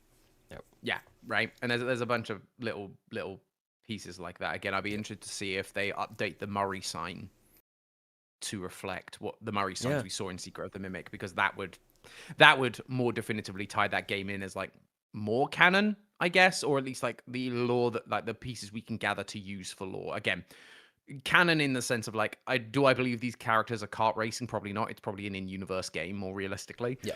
But the idea that like you can use this for lore because look, it's the same poster kind of vibe. Yeah, and that billboard in general was really interesting because in the weeks and months leading up to Secret of the Mimic, I feel like the books canon debate got like to its most heated point ever. Yep. And that billboard was a major point of like, of course the books are canon. That billboard is basically what the book said. They're bringing it into the games. And I guess they were just wrong. Like they just did it wrong. Like Yeah, like I don't know again whether they were working on, because again whether we don't know how secretive, like, and whether like Steel Wool was sharing anything with Click Team. So there's a world where it's like Steel Wool are working on this and their Click Team's working with Scott, and he's like, oh yeah, we talk about this in the books, and so they take like the book's description of the Roomba essentially and then go, yeah, that's what we're doing. And then Secret of the Mimic comes out going, no, it's like an actual little robot. Which is way cooler. And yeah. I prefer it. It feels more FNAF-y rather than just I made the Roomba. Although, you know, he did invent recycling, so who knows? So there's things like that. But Yeah, I remember that. It's why I did a theory back in January, going like, okay, we've got this Tiger Rock now showing up in Help Wanted 2. If the books are canon, what does that mean? What does that change? Because it got to such a heated point of the books are canon. If you don't agree, like I know ID got a lot of like hate Yep. online for some of her takes, and again, it was that discussion of going, let's explore this, let's just see, but not really. Like I was still like I was unconvinced, but it was just a okay. Let's explore the idea. Let me try and see where you guys are coming from. And I get it, but at the same time, I was just like, but the evidence doesn't stack. You Yep. know? Yep. Yeah, I did a whole I did one of these with ID before the game came out because she was still firmly in the books aren't canon field. Yeah. And she's just like, in the Tale story, the indie game developer, Steve Snodgrass, he dies at the end. And in Help Wanted, one of the first sentences in the game is that they're actively trying to sue him. So like from day one, the books were never in the games. And I'm like, I've never heard that contradiction before, but that's just Yeah. one of many. So she really knew like all the facts. She was firm in her stance and never wavered because she knew all the evidence. Yeah, she is. She. It was a couple months ago now, but she swung by the theorist offices, and hung out with us for a week. And yeah, she's incredibly knowledgeable, especially about the books. Like Mm-hmm. very very literate, very media savvy, and so yeah, knows this stuff and is very. I mean, and like power to her, she's very like set in her ideas, or is very, she has conviction. That's the word Yes. I'm looking for. She has very, and has the proof to back it up, Yep. which I think is great. And again, in this case, it was great because with all the naysayers and all the people who were changing their minds, even and this obviously is not saying anything bad about them, but like No. Rytos and She's Always Nervous both put out videos that were like, okay, well, I guess this is good evidence that the books Yeah. are canon, and we're going to talk about that. And ID was just like, no, I still don't think they Yeah. are. And so I do think that it's really good that not only do we have people who have different perspectives in the community, Hmm. but people with different levels of taking in evidence from different sources in different ways. I actually just did a community poll where Yeah. I asked my community how we should take metatextual comments on the series. I don't know if you watched the Comic-Con thing that just happened, but Matthew Lillard made a comment about the FNAF Mm. 3 movie. He's like, you guys all know the story. In FNAF 3, I get to come back and face, Mike. And I saw everyone being like, Matthew Lillard just confirmed that Mike Afton is the protagonist of FNAF 3. And I'm like, well, does he know that? Like how Or is he yeah, is he talking about the in the movies? movie it would be that, like, if Mm. we're making a theory and our citation is Matthew Lillard once said this on stage, is that the same Yeah. as evidence from within a game? Yeah, I think, and again, I think that I would say that there's almost like levels to it, right? Mm-hmm. Like if Scott makes a meta commentary about something, you're going to go, okay, there's probably some credence here.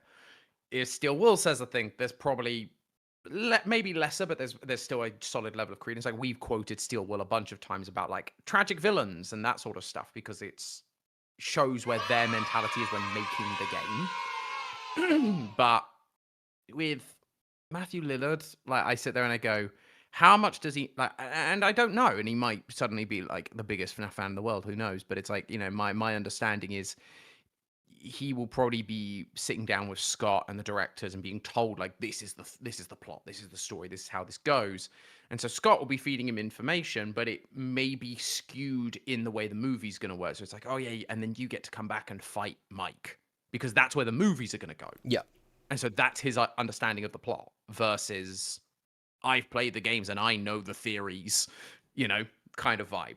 It's hard to say. Yeah, like hard to say. There's levels to that meta commentary, but yeah, that's wild that you said that though. That's crazy. Yeah, and it's it's again, I went to college and I have a degree in like a philosophy and English, and I was going to be an English teacher. And so whenever I'm sort of making a theory, I sort of come at it from like, okay, I have to like cite my sources, and I need to, figure out the, if I see something on Reddit where someone says that something's true, I feel like I can't just take their word for it. I need to go and find like a primary document myself. And Yeah, I'm if you're very, a, very you're a true skeptical. theorist. Yeah, I'm very skeptical of the things that people tell me, which makes talking about things like in the files of the games very hard. And so I just Mhm. have this gut reaction to if someone told me that their citation was a Matthew Lillard quote from while he was on stage at Comic-Con.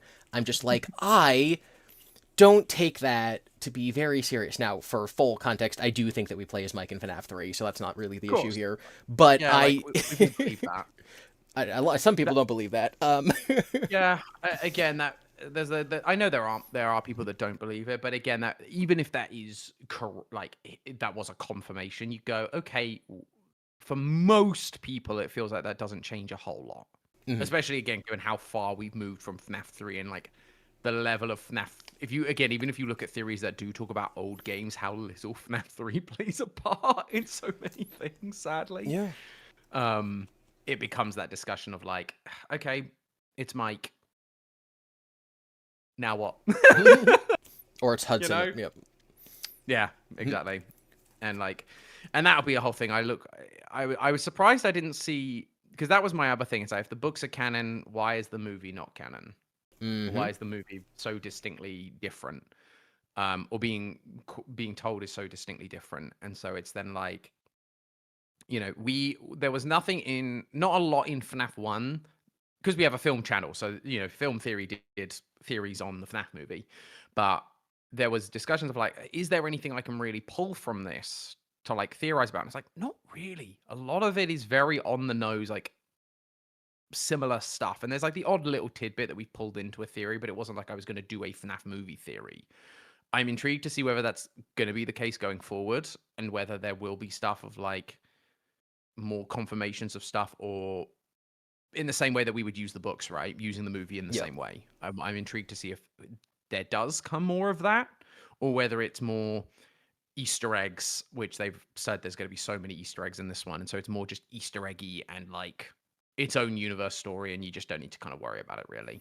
Yeah, I mean, we're already sort of getting things like, the timeline here for the toys being made or the opening of FNAF 2. What does that say about the theory that there are unwithered animatronics, or what does that say about like the Right. year?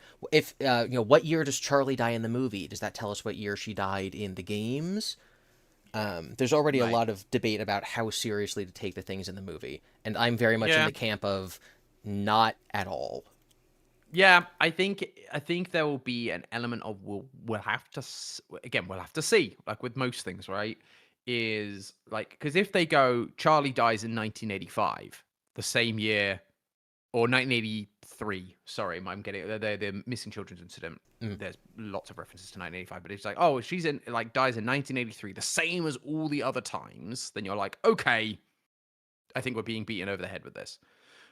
If they say 1985, there may be some debate. But if they go, it's 1990, we're just gonna go, well, whatever. Because even in that, like in the trailer, like one of the first lines is, "This was the first," talking about the FNAF 2 Yeah. location. And even now, in the games, we're like, well, that's just definitively not the case, or doesn't feel like it is, because we've got FNAF 1 being built underground in Secret of the Mimic. And so it feels like that location falls apart. FNAF 2 relaunches. They then go back to FNAF 1 for FNAF 1. And so it's like, so FNAF 2 was original. What it feels like to me is this was the story Scott wanted to tell, Mm-hmm. but kept expanding the lore and the story. And so that changed. Like this was his original vision for like the first three. Yeah. With small tweaks here and there to like modernize it and whatnot. But it feels kind of like that, where FNAF 2 was meant to be the first location. But that's not true of the game timeline anymore. And Mike, the security guard, was almost certainly not the murderer's son when Scott made FNAF 1. Exactly. Yeah. Yeah, I think it's a simplified, oh my god, simplified version of the story. He's like, I got to retell it a little bit with the Silver Eyes. Now I'm going to retell it again a little bit with the movies, Hmm. and to take things from one continuity to the other, I don't find to be very likely, especially with the recent just like. Mm. I've gone so far as to say I don't think that it's just that Tales isn't canon. I almost think that Tales was Yeah. like a misdirection. Hmm. Like the Tales from the Pizza Yeah. Flex stories about the Mimic. It's not just that those aren't games canon. It's that like the opposite happened. Fiona didn't die in childbirth. She is in fact, a computer that is still like in play in the current era.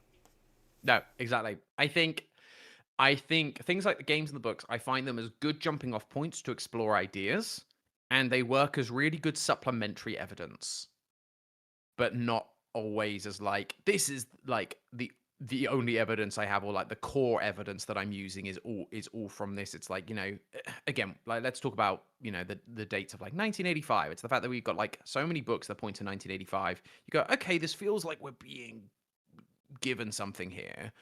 And it's a good jumping off point to have that discussion. But it's like, if only one book references a date, can we go, this is the one true definitive answer? Probably not, unless there's other evidence, especially ideally from the games, that help back that point up. Yeah, like 85 comes from both the Silver Eyes and from Frights. So we kind of get Yes. it in two places. Um, I think that sort of the two most contentious book to game things at the moment, I think one of them is GGY, just because we Yeah. don't have a game's equivalent yet for Gregory's backstory. And so some people say, oh, well, we should take GGY as canon until contradicted. And then some other people say, okay, well, if the Mimic story wasn't canon, then I don't think Mm. GGY is. And then the second would Yeah. be if the interactive novels are canon to the games, or if they're not canon the way that like Mm. Frights and Tales are. Like, why is the week before the only canon book? Yeah, that's the problem, right, with any of these things about canonicity. You have to be like, is if you're saying like, I'm okay with going, this series isn't. I'm okay with that, but I think if you're going, it was the same with uh like the Stitch Wraith Stingers, and going, Mm. well, these books and story, or these stories are canon, but the rest of them aren't. I'm like, picking and choosing. It just feels, again, like you're picking to fit whatever you're trying to prove, rather than like taking it definitively. And so going the week before is, but the rest aren't. I don't think you can stand on that. I think there is a world where we could say that the choose your own adventure books are canon. I think there's a world that exists, because I think the week before tells us a lot of really interesting things that feel like it fits very quite nicely into canonicity. And I think the other 2/3, if you like, including Mm. VIP, I think you can. There are ways they fit, because they often are talking about things that the games haven't really shown, and so they could fit without causing any problems. I think Return to the Pit is Mm. the iffiest. What it feels like to me is, it felt, some of the stuff I read when I remember reading that was, it felt like Scott trying to make it fit into the canon of the games more so than the Into the Pit game and the original story. Because like, oh, the number of kids has changed to 5, and there's a Yes. few moments like that where it's like, oh, these feel like moments from the game that we know. So it feels like, oh, I'm just gonna try it, but this is me trying to shoehorn this to fit within the canon, because this series is supposed to be in the canon. Kind of how it felt, but also, if none of those books are canon, again, we can still use stuff from them. It's the same thing of like, there's still interesting stuff that we can kind of take as like jumping off points and learn about the world. And the same point with Mm. GGY. I like the story of GGY. I think it's a good story. I think it gives us help understanding Gregory and the brainwashing, and kind of how he, like, where, like, we're still missing a crucial piece, which is what T-Dress was like, trying to solve for, and I was trying to solve for with our respective theories of how does he go from GGY to this. and still the mystery of, well, where is he really at now? Like, is he still possessed or is he free like Vanessa is? Like, where are we at in terms of like the current continuity? But I think, again, it's that thing of like, I'm not necessarily sitting into the camp of it is canon until proven otherwise, but I'm thinking like, there's nothing saying it's not directly canon, but I'm taking it with a grain of salt that this could easily change or this could easily not be exactly what it is. But it gives us like the general vibes and themes give us a general sense of what Gregory's character was like. And there's a few events that seem to match up with what we saw with like the Patient 46 tapes and things like that. So they feel, again, in the same way that like other books have been, working alongside each other in parallel in some way. So it's probably not the exact story, but it's probably not far off in certain aspects.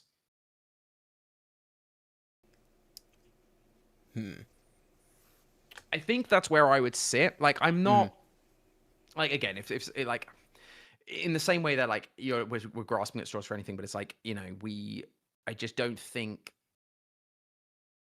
Again, I probably wouldn't use GGY as like primary evidence for something Gregory does or does not do, but I think if there's other stuff pointing in that direction, you go, also this kind of happens in GGY, or also he kind of acts like this in GGY. Like when I talked about GodDavid, I brought up the fact that he's called Dr. Rabbit. It wasn't my only evidence, but it was like a piece of evidence of going, oh, this feels like it's more aligned with the character we saw in that book, which we feel like is more in line with like his possession as Patient 46. So Yes. you can kind of take those pieces to help it work rather than the story having to be a one for one, if that makes sense. I don't know if I'm explaining this well. You're explaining it basically in the same words I would. Brilliant.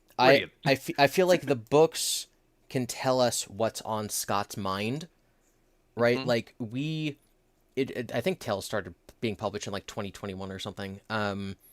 We could Yeah. tell from all the, even the end of Frights, we could tell from all the way back then that Scott's really thinking about AI, which Mhm. isn't really something we would know until if the books didn't exist.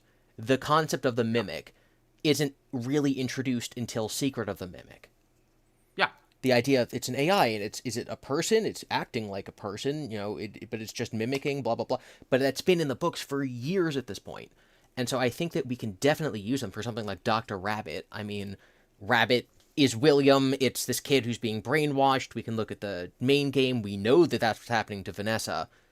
Yeah. So, okay, if Gregory from GGY ends up being like a Vanessa parallel or something like that, it still tells us what Scott is thinking and what Mm. storylines he's considering. I'm post Secret of the Mimic. I felt like to be sort of consistent, I need to just throw out the books. I'm just like, Yeah. if the Mimic story can lie to us, then and then anything's if we don't know Yeah. what elements of Edwin and David's story are from the books Yeah. carries over, then all of it can just kind of be tossed away because it's equally as convincing as it is Yeah. contradicted. Yeah. So It's why I talk about it being open-handed. It's like, while we've got it, there's stuff we can use and we can talk about it, but then if suddenly they go, no, here's like the game's version of the events and it's completely contradictory. If I'm open-handed with it, I'm like, okay, that thing's now fallen out of my hand or that thing's been taken away from me. I'm not mm, upset. But when you get tight-fisted with that idea and you're like grabbing that idea and holding it super tight of like, no, this has to be true, it hurts when that thing gets taken away, and it makes you angry and confused about that, and it makes liking the franchise and wanting to continue theorizing much harder. Being open-handed makes it much easier to adapt with the changes that yep. happen. And this franchise has so many twists and turns. We have to there's an element of just having to be open-handed and going, there's the idea we believe right now. That can Yep. change. And Matt was always very good at that. It was something we talked about a lot in the early days of my time here at Theorist, was just that sense of like every year he would basically go back to reassess his perspective on FNAF and Mm-hmm. kind of where the lore was, and if anything new jumped out or if anything else changed, or like, okay, my philosophy has been that Michael Afton is the character we play as in all the games. Do I still believe that? let me go through it. Yep. And like I think that's an important thing that we can all do is like let's reassess. Let's go back and like see if things have happened that can actually change our mind, because going at it with fresh eyes allows you to find things we haven't before. And it's where we came up with like it's where we noticed the changing of like the business from I can't remember what it was. It became an LLC, but it was something else originally. I think it was Inc. Yeah. Like Inc. Yes. incorporated. So and so we noticed those two differences because we were looking at it with fresh eyes, and that was a detail that suddenly jumped out. I was going, "Huh, that's different. That's weird." And then we also, and the Mrs. Afton thing, and that whole thing came from reassessing and like just kind of wiping the slate clean and trying to start over. And that's only possible if you've got an open hand with it. Because if we just gone, no, this is our belief, then it's impossible to come up with anything new, because you're sat there going, well, we don't have anything new, Yeah.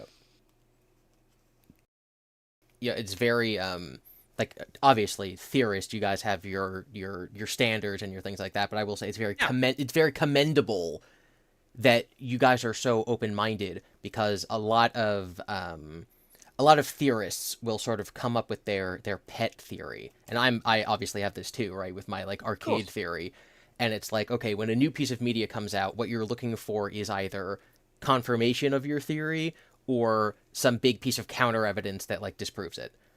But I think what you were just saying that we really should be doing is when a big new piece of information comes out, like a big full game or several books or something like that. Like you said, once a year, that seems like a good time frame, is start over and sort of see, like, going all the way back to FNAF 1. If you play FNAF 1 again, knowing that Fiona's like underground or something right now beneath you, or knowing that like, you're the purple guy's son.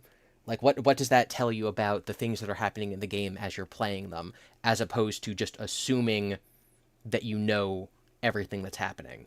I think Matt, in one of the first couple game theory episodes about it, one of the posters in FNAF 1 turns into a crying child, and I think he connected that to the puppet. Yeah. Like, it's a child with tears streaming down their face, kind of like the puppet. And if you felt like you'd solved FNAF 1 and now we're just solving FNAF 2 on top of it, and you didn't look back at that detail, that's something that you would have you could have missed. And so one of the things I like telling to the community, I try to be the example, is like, when new information comes up, we should almost start from zero and allow the new piece of information to be as important to us, thought-wise, as old, ingrained piece of information that we've had for like 10 years. Because otherwise, we're always going to emotionally weigh the older evidence much stronger than the new evidence, because we don't like the new evidence. It's new. It's a stranger. We don't want that. We like our old comfortable theories. And so I love the concept of starting over every, period of time. I think that's really, really commendable. Yeah, and it's well, thank you, first of all. It's something, again, I will give full credit to Matt, because I just think it's something that he really instilled in all of us when it came to like big franchises. It was always about don't be afraid to like reassess. But it's why we have a billion or so many of my, because all my FNAF theories initially came in the year leading up to Secret of the Mimic, the year and a half leading up to it. And so many of them are predictions based on evidence we had at the time, based on a new book that came out. And so many of them are like reassessing Afton's origins and like, oh, who was the first? Like, was Chica the first? Like, killing? Was he, had he been killing for a while? Maybe, was he just a sociopath? Was Henry actually not a great dude? Like, a lot of those things were coming up in those things, because again, I was like, oh, this is a prequel, let's re-examine what we know about these characters and like where these things go. And it's like, and while none of them ended up being true, because Secret of the Mimic went in a way that no one could have predicted, I still really like those videos as entertainment, as theories. I think they're fun and they explore the evidence in interesting ways. Like, I was using flipping Shakespeare quote by one of the developers as like, oh, well, let's look at that story. And I'm like, was that ever, like, you were talking about meta evidence. Like, was that evidence? Maybe not. But for a prediction, when we're like scrambling for like what little pieces we can work with, it's fun to explore the idea and go, what is, oh, I can actually see Henry and William's relationship in these characters. That's a funny connection. Mm-hmm. Let's talk about it. And just, I, my big thing when even just taking over the channel generally, not even just FNAF related, was about making theories feel fun again. Not Yep. that they weren't fun to write before, but I think especially thanks to FNAF, we had become a channel about being right and about being like giving facts. And people took us as such, as going, oh, like, no, this is definitely not correct. Like, I did a theory early on in my time that Shadow is a genie. Shadow the Hedgehog is actually a genie. Mm-hmm. And there's a bunch of evidence why that works. It's weird how well it works. And of course, I got a lot of comments going, no, of course, this is not what they meant. Of course, this isn't the canon. So I'm like, nah, yeah, probably not. But it's a funny idea to explore. And that was kind of what the channel was founded on. Yep. And so, especially with FNAF and how, fiery the community can get about, especially their own theories, as you were saying, it's nice to feel almost like the calm within the storm of going, I'm just exploring some fun ideas. Let's just explore some ideas together. And so again, I know people reacted to my game fiction and all those sorts of things, and people go like, game theory doesn't care about FNAF anymore, and those sorts of tweets flying around. And I'm just sitting there calm within the storm, just going, I think this is a fun idea to explore. Yeah, when I was going back almost 15 years, like watching game theory, I always saw MatPat as like the video game equivalent of like Mythbusters. Yeah. Where it's like it's secretly educational. It's like answering a question you have. Is Mario mental? But then like what it's really teaching you is like the history of the real world things that leads to these conclusions. And those are what I always valued MatPat's contribution to being like edutainment about video games. Half of the, oh my god, like some of the Minecraft episodes, it's like just calculating the force and the whatever in order to the mass and the equations. I tune those out, but like I appreciate that they're still being made. Yeah. And those are some of the really fun ones. Again, it's why like the FNAF episodes I really love, where I was like analyzing Shakespeare and going, I'm going to teach you about Shakespeare now. Because it's just like, no one expected this, but it's fun and it's educational, and it's like it just keeps things interesting rather than it just being here's what the spooky bear did this week. Yeah, exactly. In my weekly, I've been doing one of the Fright stories every week for almost a year. I'm literally going to be done like this Sunday. Congratulations. Yes, it's the total series comes up to like over 35 hours. It's like a lot. That's a great compilation. Yeah, it's going to be FNAF theories to fall asleep to, book coverage to fall asleep to, 35-hour video coming November. But whenever, because again, like I have your poor computer having to render that. Yes, no, if anyone checks out my Twitter, you'll see my most recent tweet is my computer was rendering and crashed after 11 hours. Oh no. I was an English teacher for a very short period of time, and that's what my degree's in. And so talking about the books, whenever I find an allusion to something, I'm like, it's important to the audience who's reading this to know what's being referenced and why. Half of the Fright stories mention Frankenstein, like just by name, if not just using something like lightning and, something coming back to life as a plot point. And I'm like, you need to know Frankenstein to understand Five Nights at Freddy's. That's just like a required reading. Like that's homework. You need to go do the homework. Yeah, no, it's exactly that. There's and FNAF, I mean, all media does this, but FNAF especially does that, where it references other media, which again is why I felt like okay to like, I'm going to jump on the Shakespeare quote, because it's like we get, like, if you've ever watched Astro Boy, it is weirdly familiar to a lot of like, or weirdly similar to like the Afton story of a father loses a son and vows to bring him back as a robot kid. Like, again, depending on how you prescribe to it, but there's some similarities there where it's like, that feels like an influence. There's, I'm trying to remember this movie. There was a random B movie one of our writers brought up of a like wizard essentially who literally like he dies and comes back to life and literally uses the phrase "I always come back," and it's like a B movie from the 80s. And there's a couple of other things within that where which ties him to Afton in a lot of ways, and you're just going, these are literary references that are really interesting, and it's fun to go, hey, this feels similar.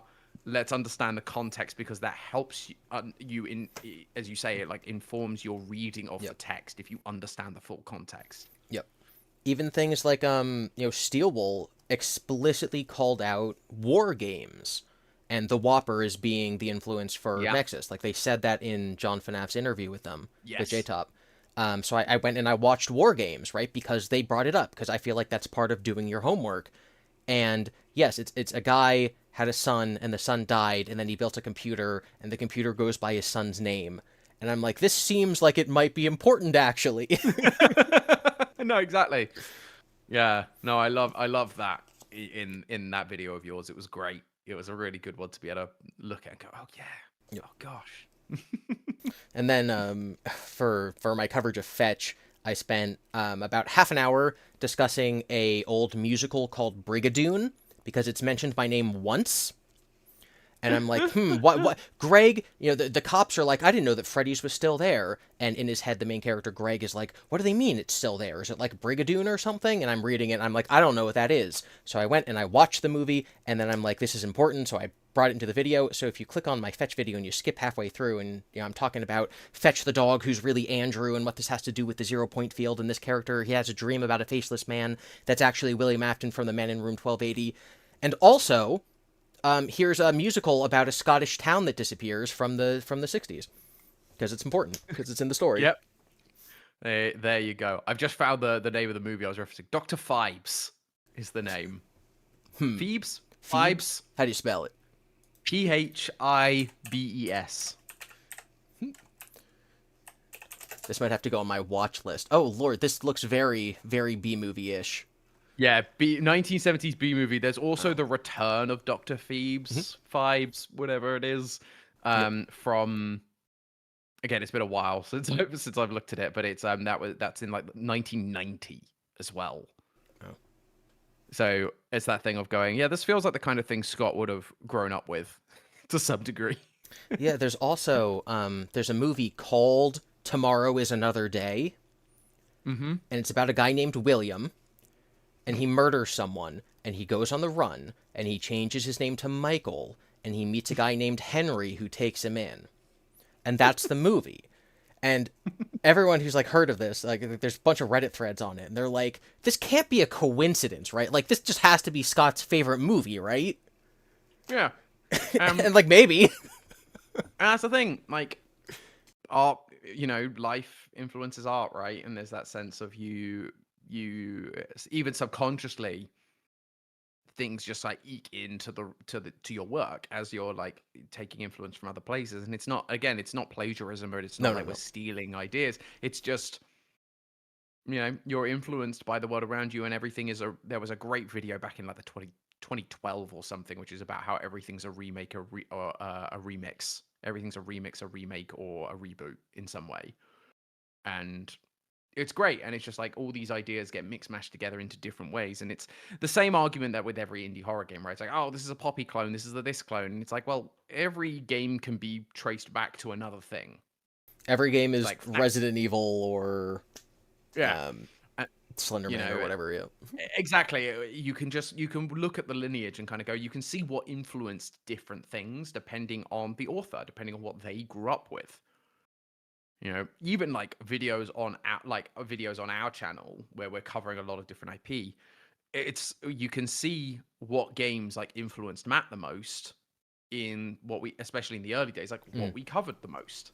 You can see the kinds of jokes and humor he was into, and that's different from other people who grew up around the same time, like Markiplier or like The Completionist or any of these other people, or Peanut Butter Gamer, all the same era, but different sense of humor, different games they grew up with, and but everything kind of is influenced by those factors in different ways.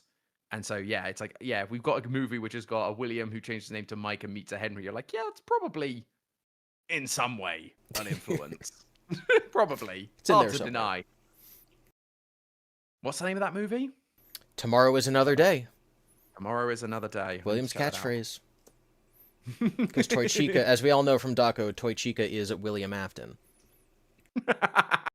Obviously. Obviously.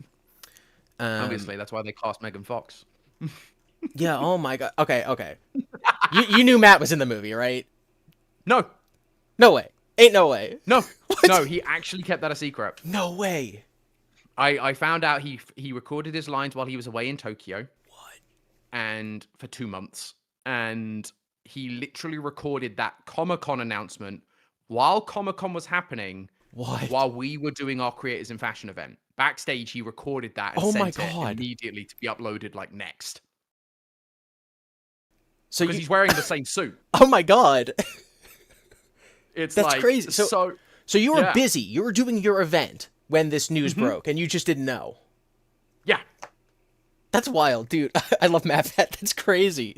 It's crazy. So yeah, literally during the day, during rehearsal, when he was like in his getup, he recorded it. Because again, he's wearing the same suit. And so it then got sent to Comic-Con. The news broke and we're in the middle of a fashion show in Texas. And suddenly I see like the odd tweet going, Matt Patter's Toy Bonnie is wild. I'm like, this can't be real. This can't be real. And then I saw the video of someone recording it at Comic-Con and was like, no. So I texted him and like we've been chatting about it and it's hilarious and awesome. It's such a funny lineup to me. Like it makes sense and Scott knows what he's doing. Yeah. Like with certain fan castings, but it's funny when it's like, here's the guy who voices Freddy every time Freddy has a voice. Makes sense. Here is a celebrity who was known for being the hot chick 20 years ago, now playing the one that I definitely didn't make to be the hot character of the franchise. Scott did it on purpose because he's had a crush on Megan Fox for 20 years. Right. And also, here's this guy that definitely talked about FNAF too much on the internet. It's like, and like, Matt's a great actor, and I'm so happy for him. I'm so pleased. It's just funny to look at in context. Yep. Like, but no, he absolutely kept that secret. Like, because once he got back from Japan, I caught up with him a bunch. We were texting while they were away. Not once did that come up. And literally, I saw it after everyone else did. And I was like, dude, you not tell me. I'm like, I'm sure he's like, because there were, I'm sure he was just NDA'd up. Yeah. Beyond belief. But it's just like, my gosh, that's funny. That's so funny. That's amazing. And now so everyone's theorizing, well, how did Ness become Toy Bonnie? Oh yes, of course. Because From Sparky's Diner, yeah, he got stuffed. You know, yeah, he got stuffed, and it's not a kid, it's Ness, the guy with the Oh gosh, but I'm hoping this time they don't force him to say the catchphrase again. Oh god, I don't even know how in character they could ever have Toy Bonnie say anything relevant. He just starts like carving on the wall, like it's and then like the power goes out, and he just like leaves it off. Oh my god, I'm gonna ask you a very annoying interview question, but Please. If you could be in the FNAF movie, what animatronic do you think you would want to voice, or just like what would you want to do if you were offered something like Matt Pat was? Sure, like I mean, if I was like asked to be in the FNAF movie, I mean, I wouldn't like if I was asked to be an animatronic, I think. And again, the problem is like it's all old school, right? That's the thing. So I'm like thinking about it as well. Like, because if I could be like anyone, I think Monty would be really fun to play. Going for the full like Rockstar Gravel motif would be a really fun, just a fun character to be. Mm-hmm. Whether I'd be right for the role or not is another matter, but it's a fun character. But like if we're thinking like, you know, the actual animatronics that are going to appear, I mean, Foxy doesn't have an announced voice yet, other than like he will sing the dum da dum da dum, I'm sure, but he's not voiced yet. I don't believe so. They're like, that's a lot. Hey, Scott, the door's open. But no, like honestly, I'd love a bit part. I think it's having like the training like being a character in like the training VHS tapes of like welcome to Freddy Fazbear's Pizza, like is a fun little Easter egg where you can be in the background or you can be like in front of things, but you being like a character doesn't feel quite like Matt's cameo was obviously quite overt. It was like in your face. One, he said the line, but also like the camera's like on him for that scene, and like I loved it, and the crowd went wild, and it was a crazy moment. It was all good fun, but like I think having like being one of those like training VHS tapes is fun because it allows you to kind of be more to get the balance of here's a cameo while also being in the background, but also you just get to be like the cheesy fun, like this is the place where magic comes to life, and like do all that kind of like fake happy talk is always a fun piece when you then know it's going to be juxtaposed by like creepy animatronics. Yeah. Or get murdered. You do a tape and then something goes wrong in the background and you get killed off, and it's like found footage. That's always fun.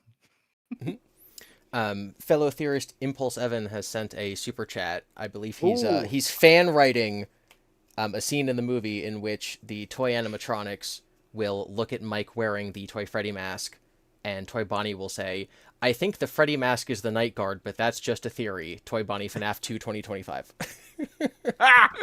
Yes, of course. I forgot they're incorporating that. When I saw that in the trailer, I was like, oh my gosh, they're doing it. They're doing the no doors and the Freddy mask. That's incredible.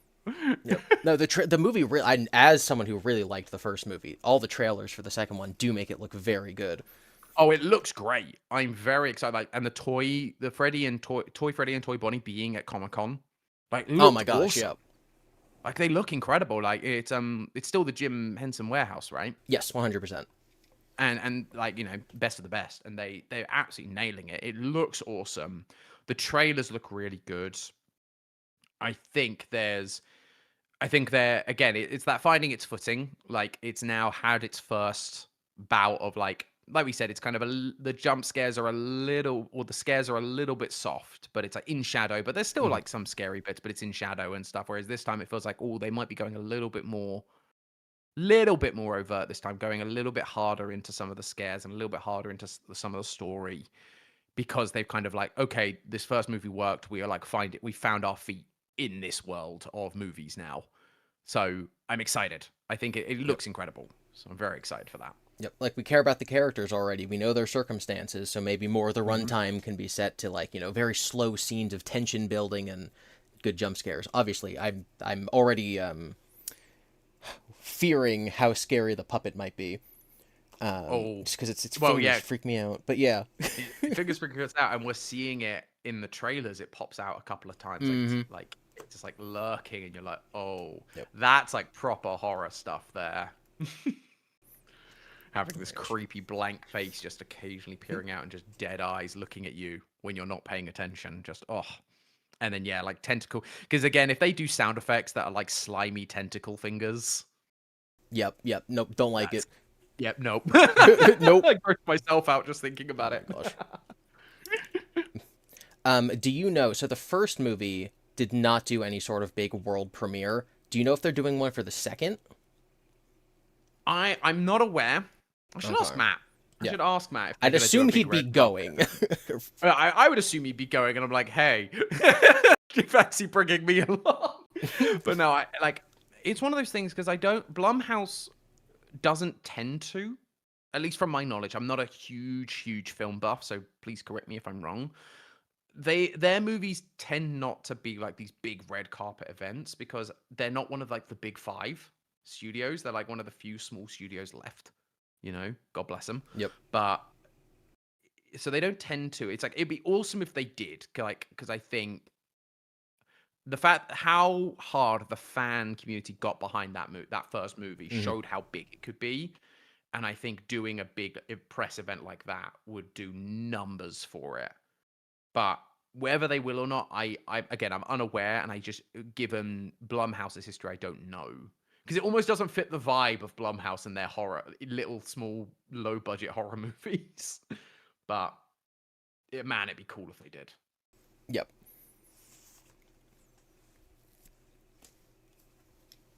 All right, I had a little list to go through before we started. I've gone through almost all of my stuff. Um, I guess I have a slightly complicated question, I guess, which would be Ooh. based on the, it's kind of like a head scratcher. If the first like 7 FNAF games Hmm. are in-universe games only, Hmm. is could it be possible that like the week before the book is real events within the timeline of Security Breach and Secret of the Ooh. Mimic, but the games aren't, and that's why there's contradictions? I mean, yeah, That would be that a, is like, I mean, that's an entirely possible you know, reality. Like that's the thing. It suddenly goes, oh, this is like again, like the Steel Wool era is telling you the real mhm. version of events, but the books are all like the Choose Your Own Adventure series is, or interactive novels, sorry, Oh my are gosh. also um telling like the real versions of, like, it's the real essentially like diary entries from the real night guard and like what he experienced kind of vibe. Like, could be like, if we really like the idea, but again, it also might, and that would help explain why there's contradictions to FNAF 1, because it's the real version of events in a similar way to like if we did a reboot of FNAF 1, why it would be different from the original. Like, possible. Yep. Again, it's one of those ones that's like an idea could work, but evidence to like definitively go that is what is happening is probably sparse, Yep. I would guess. But it's fun to think about. All right. On the topic of a reboot to FNAF 1, are you aware of my friend Unwithered Truth's reboot of FNAF 1 concept video? I know that Ash watched it on GT Live. I I, don't know if you I were. think I think I've seen it in passing. Mm-hmm. I haven't watched it. It's one of those things where, again, like I said in my video, react to your theories, that it's like I didn't watch any theories going Mm-hmm. into Secret of the Mimic, and so I caught up on a bunch of them. So I caught up on everyone who was on our talkback, ID John, Rye, Hyperdroid, and alike. And then I also caught up because I was like, again, a lot of people talking about your theories and a lot of people talking about T Dread's theories. So I was like, yep, we will check those. That's really good. But I'm so aware that, as like like those guys who were on that podcast, or not podcast, the live stream, were, it's been so fascinating being part of joining game theory and the FNAF community as time's gone on. Like, from when I joined right as like just before Security Breach, and so it was this sense of going. That point, there were like no FNAF theorists really. Then Yep. we got the wave of the Johns, the Rightos, the IDs, fantasies coming in and growing. The Security Breach wave. The Security Breach wave, and then it feels like, and again, like a lot of these people, and what I mean is these people got got big, because I know a lot Yeah, of yeah. people put a lot of time for a long time into making content, and then like something clicks and it just like takes off. And then and in the same way, it then feels like similarly we've had, in the year leading up to year and a bit probably of leading up to Secret of the Mimic, the same thing happened where it's like you suddenly popped up in my feed, the Truth popped up Mhm. in my feed, The and T movie Dread. wave of people. Exactly. Yep. And that's actually, yes, that is it. It's when the movie came out. That's it. And so it's just been fascinating to see those waves, but it does mean that now there's like more FNAF theorists than ever. It's really hard to Mm-hmm. keep up with. And like, there are some who are making theories on the very, very small end as well, who have got some great ideas. And then there are some who are on the bigger end. And so it's like, where do you go? Who do you keep up with? Which direction do you go first? Um, and then again, it's also that thing of, I've got a full-time job that I have to do as well. That also isn't just FNAF, so I can't just absorb FNAF content. So it's hard. What is his reboot idea about? Because again, Oh I've my. seen the Yep. thumbnail, but I've not watched it. So he's the project is something to the effect of like, if Scott went back and we restarted the franchise knowing where it's going, we have a consistent view all the way through. How could it sort of be more coherent as a story, and also what kind of things could we layer in the beginning that could come back later?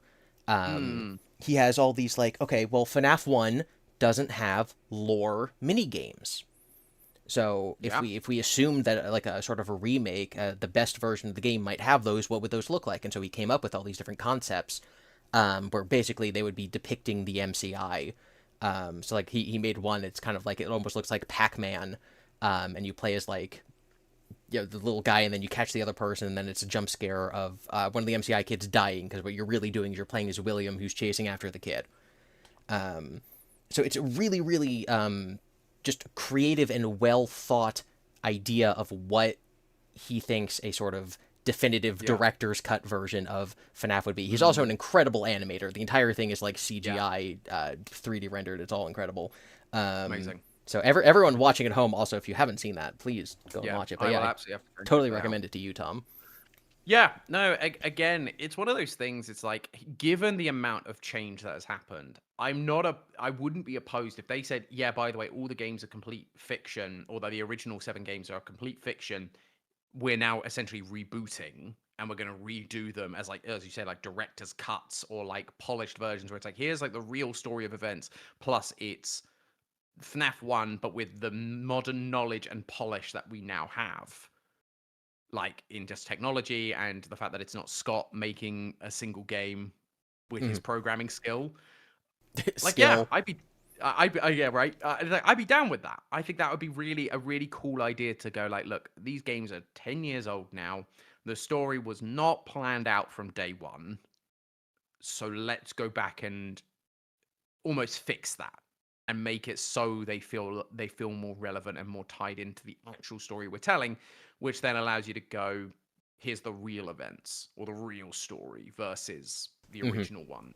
But it allows the original game to still be a thing and not completely thrown out. And then you can, and again, I like the idea of being able to compare the two, like we do with the books and the stories, of going like, oh, we've got Into the Pit 3 times.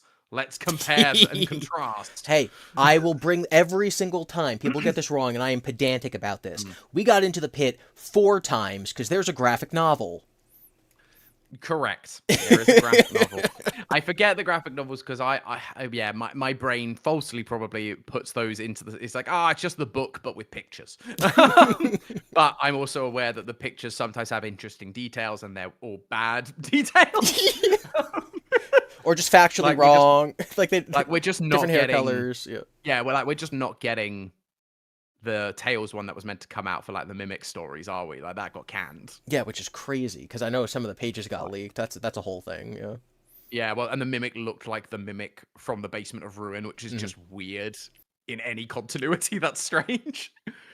But yeah, the joys. I forget about the graphic novels. They're really good for video editing. Oh my gosh, yes. Especially you finally have something to go, this is Charlie. Show's character. You know, she talks about she grabs the illusion discs, has frame of her grabbing illusion disc. It's like, yes, finally. Yep. Except then when you go, he's a boy with blonde hair and blue eyes, and then you show a frame and he's brown hair and green eyes, and you're like, well, screw me, I guess. Yeah, please note, disclaimer, the pictures in the books are wrong, but also they might not be. Like, yeah, isn't there, gosh, the way that the illusion discs are described in the books and the way they're depicted are totally different, right? It's like a floppy disk versus a little metal thing, right? Yeah. Yeah, in the they're described as these like literal discs, like literal discs with like an LED on them, essentially.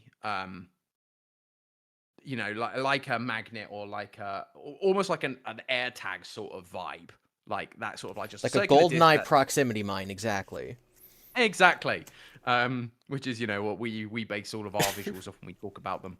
But then, yeah, in the books they're like a microchip almost, like a big microchip, because it's like sitting quite visibly in the palm of the hand. It's not like a sim or a micro sim or anything. It's like, here is this blue square with like the golden like pin reeds at the bottom, almost like a graphics card kind of thing, which you like push into a slot, but there's no slots for it to fit into. Yeah, it's a Nintendo DS cartridge that somehow is affecting your psychic ability. Yeah, they're somehow in the animatronics and then just not. when they need them not to be. Like a little like Yeah. disc that's like magneted on or something, like falling off, kind of, you go, yeah, that makes sense, or I can pull this off. But there's no like, here is the slot, the cartridge that this is going into. So Yeah. strange. Scott really does not make it easy because, like, yeah, it's like, okay, this is what the thing is that I'm talking about, but it's different than this thing that you're physically seeing for no reason. Yeah, and part of it is, my theory would be, it's to do with different people in the world just have different skills. And have you heard about like stuff in like the corporate world of people, like, getting promoted above their station because, like, you're a good, let's say Hmm. you're a really good editor, and then you get promoted to be like the head editor Yeah, like the manager, because you're such a basically. good editor. Yeah. But then you become a manager and you're not editing anymore. You're now managing other editors. And so that's not really your skill set. Yep. And my suspicion is there's an element to some degree, I think, where Scott basically is now this overseer of the range of FNAF products that come out. I know he has Striker that helps him with like oversee a lot of the merchandise stuff as a company, but a lot of these, like, he's now got all of these plates spinning, like with Steelwall, which is why like security breach happened. Because he's like, Hmm. oh, like, here's just some things I don't need to like input a bunch of time into you. Oh, I've also got the plate spinning over here of the books. Oh, I'm gonna give you like a little bit, but like I'll give you some outlines, but like don't worry about it. Like, kind of make it the rest. Yeah, this seems good. Like, seems good enough. And like, so the graphic novels then kind of like are a sub of a sub because it's the subs. It's like underneath the graphic novels, and it's Hmm. just copied. So how much direct contact Scott had with that, I don't know. And that would be where I wonder whether that's where like some things are getting missed, is not because it's like Scott just going, I'm actively going to show you something different, or I'm gonna, or like, or if like, or even if he, like, again, there's so much FNAF lore. I think often there are times where we might remember more than he does. Hmm. Like, and that's not to diss him at all. It's just there's a lot to know. Yep. And like, we all do it. That we'll all pull up a theory and then go, ah, crap, I forgot like that piece of evidence, or I forgot about that contradiction, like, because I was like so down this train of thought. I wouldn't be surprised if Scott's like, yeah, that sounds about right for what I said the illusion discs were. Yeah, I mean, this is And this then, is famous across like all big media franchises, like Star Wars and Dragon Ball. Like the creators will just forget things they said, and the yeah, fans will ask about it, and they'll be like, "Oh yeah," like George Lucas literally got mhm, in the first Star Wars movie. He's like, "Oh yeah, the Old Republic existed for 1,000 generations," and then in the prequels he said 1,000 years because he just forgot. yeah, It's like, yeah, no, it just happens. yeah, exactly. Oh no, they're just like, yeah, it's like, or it's like, Akira Toriyama forgot about Super Saiyan 2. Yep. Because it just like, it's just like, oh yeah, I just forgot like one of the most like consequential transformations of the series. It happens. And again, it's why I'm like, going back to some of the stuff we talked about, it's like Scott isn't infallible. Like, he's not the perfect storyteller. He is not this all-seeing, all-knowing god of a man who created Five Nights at Freddy's. He's human, and so there will be mistakes, and there will be not retcons, but because again, retcon implies intentionality. Hmm. And it's not quite this, but it comes down to that phrase of like, don't call it malice when it could be explained by stupidity. Yeah, It's not quite to that level of harshness, but it's like that thing of like, it may not be a retcon, it might just be he forgot. It might just be there's a change. And he again, much forgot. like the Easter egg debate, we don't know what's a mistake or what's an active change. Yeah, or what's a what did he call the box? Like a dangling plot thread he didn't pick up on. Oh, I've got a whole video planned about that I haven't gotten to Do yet. you? I do. Ooh. Okay. I Yeah, that also I also have some thoughts that are going to be coming out in the near future to tease people. I yeah, there we am go. fascinated because this is it's such a sort of a second level meta topic Yeah. because now that Scott said that there's not a real answer, right? We can't just say, oh, it's Balloon Boy in there. Yeah. It's almost sort of like what we have to talk about is what he was maybe planning to take the story, and then okay, what happened in Sister Location that changed the trajectory of the story. So Mm, yeah, it's something I am intellectually fascinated with, yeah. but I That's really don't know what fascinating. people Like, would say.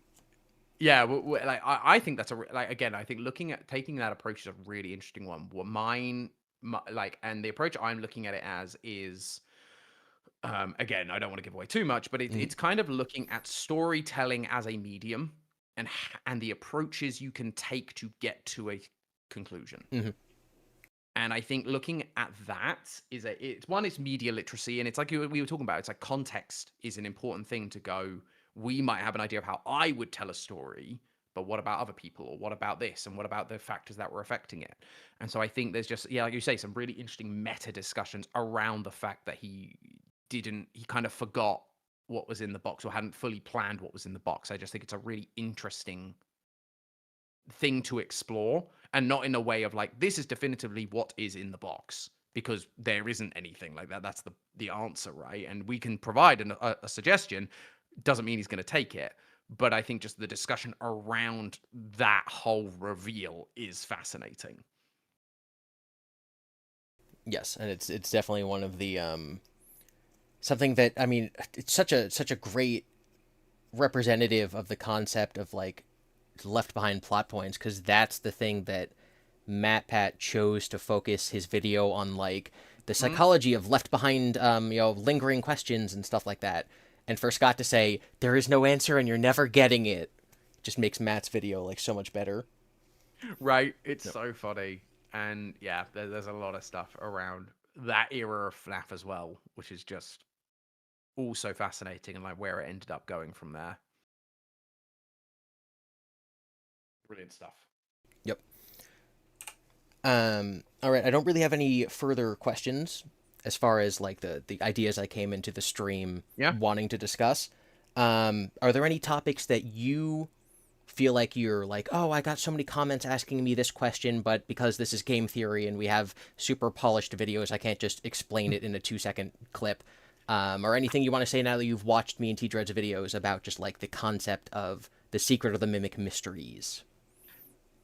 Like honestly, again, what I again the my trash takes video or for you and T Dreads was a good opportunity for me to talk about a lot of that stuff, which is great. There are a few other things like, and again, I said that I'm kind of exploring ideas around um other stuff around GodDavid. I'm still exploring stuff around the animatronics that, like, I'm further deep diving into the idea of, well, what did Henry make, which was kind of one of my, like, it was a Mm. sub part of the theory, and there were like elements which I don't want to say rushed, but it was just like, here's something definitive that I can definitively say as of right now.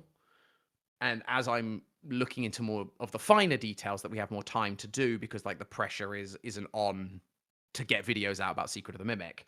Um, that I want to explore. Like, I loved ID brought up in the live stream the blueprint for a Springlock suit that isn't copyrighted by Murray, which I think is fantastic as a piece of Wow. evidence. So I'm like rethinking a lot of that. I'm yeah, again, like honestly, we've kind of talked about a lot of the stuff that I always want to talk about on these sorts of things, which is about open-handedness, theories being theories. Let's all like, and you kind of said it earlier, but it's this idea of working together. Like, I love the fact that I'm often seeing live streams of like you and Unwithered and T Dreads, and like I know Rye does a lot of things with like John and with you guys sometimes as well, and like everyone's kind of jumping in. Like, that's the fun of this franchise, is working together, because I just don't like, again, I said it in the video, is like in the FNAF 4 days, Matt gathered people together, because it wasn't like I am the definitive answer here. It was, Dorko, what do you think? 8-Bit Ryan, what do you think? Razbowski, what do you think? Alex Fasciani was a writer for us at the time. It's like, what do you think? It's this level of like, I think it's so important for us all to just remember, like, we're on the same team, even if we have different opinions, Hmm. and different opinions help make theories better. Because it either, if I come to you and go, you know what, and I said it in the video, it's like, I wasn't sure about this particular part of Fate Fiona. It allows you to go, yeah, that's a flaw, okay, or it allows you to go, actually, I've got something that rebuttals that and strengthens your theory. So it's like, even criticism can help make things better. Constructive criticism, Yep. obviously, but it's that sense of like, let's have that open mind of different people having different opinions, working together, and we're not, because we disagree doesn't mean, oh, we don't like each other. Oh, we disagree, therefore he's a bad theorist or she's a bad theorist. It's like, no. we're working together, we'll solve it, and maybe one day we'll come to an agreement, and maybe we'll change perspectives. I know you've talked about like this set of videos that you do allows you to have changes, like it has allowed you to see different points of view because it's easier to have a discussion than it is to see a 10 to 30-minute polished video. um right, and I think Yep. that just like, and so like I want to commend you because I think you're doing something that is doing the thing that I have also been pushing for like the FNAF community to do, which is listening to one another, working together. And like I love what you're doing with Freddy at like the start of your videos. I forget exactly what the acronym Yep. is. Yep. It's Freddy's, which is friendly, Yes, respectful engagement, discussion, and discourse yield success. And exactly. it's just like what you were saying. You can talk to someone who you think is wrong, or you can be answering a question from someone who you think is trying to trap you into a gotcha moment. Um, but if everyone is acting with respect, meaning that they assume the person they're talking to is just as smart and just as informed and just as big of a fan as they are, right? They're not just dismissing them because they think that they're, oh, you haven't read the books. Oh, you're a newer fan than me. I'm not going to listen to you.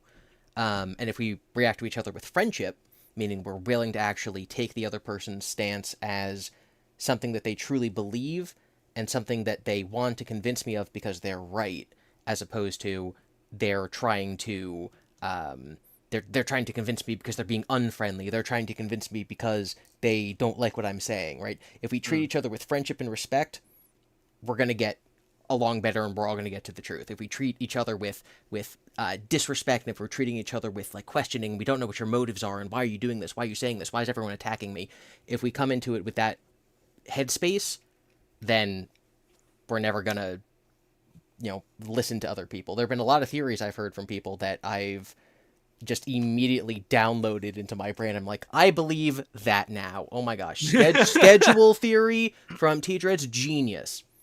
Yeah. And then there's been And others that I haven't. yeah, Yep. and like we saw it with the whole David Afton thing with Hyperdroid, Mm-hmm. right? Of like people on the subreddit had posted things years ago. And I remember, actually, ironically, what was really funny is I remember seeing those theories. It was, again, early in my time at Theorist. I think I was visiting Matt in Raleigh for the first time.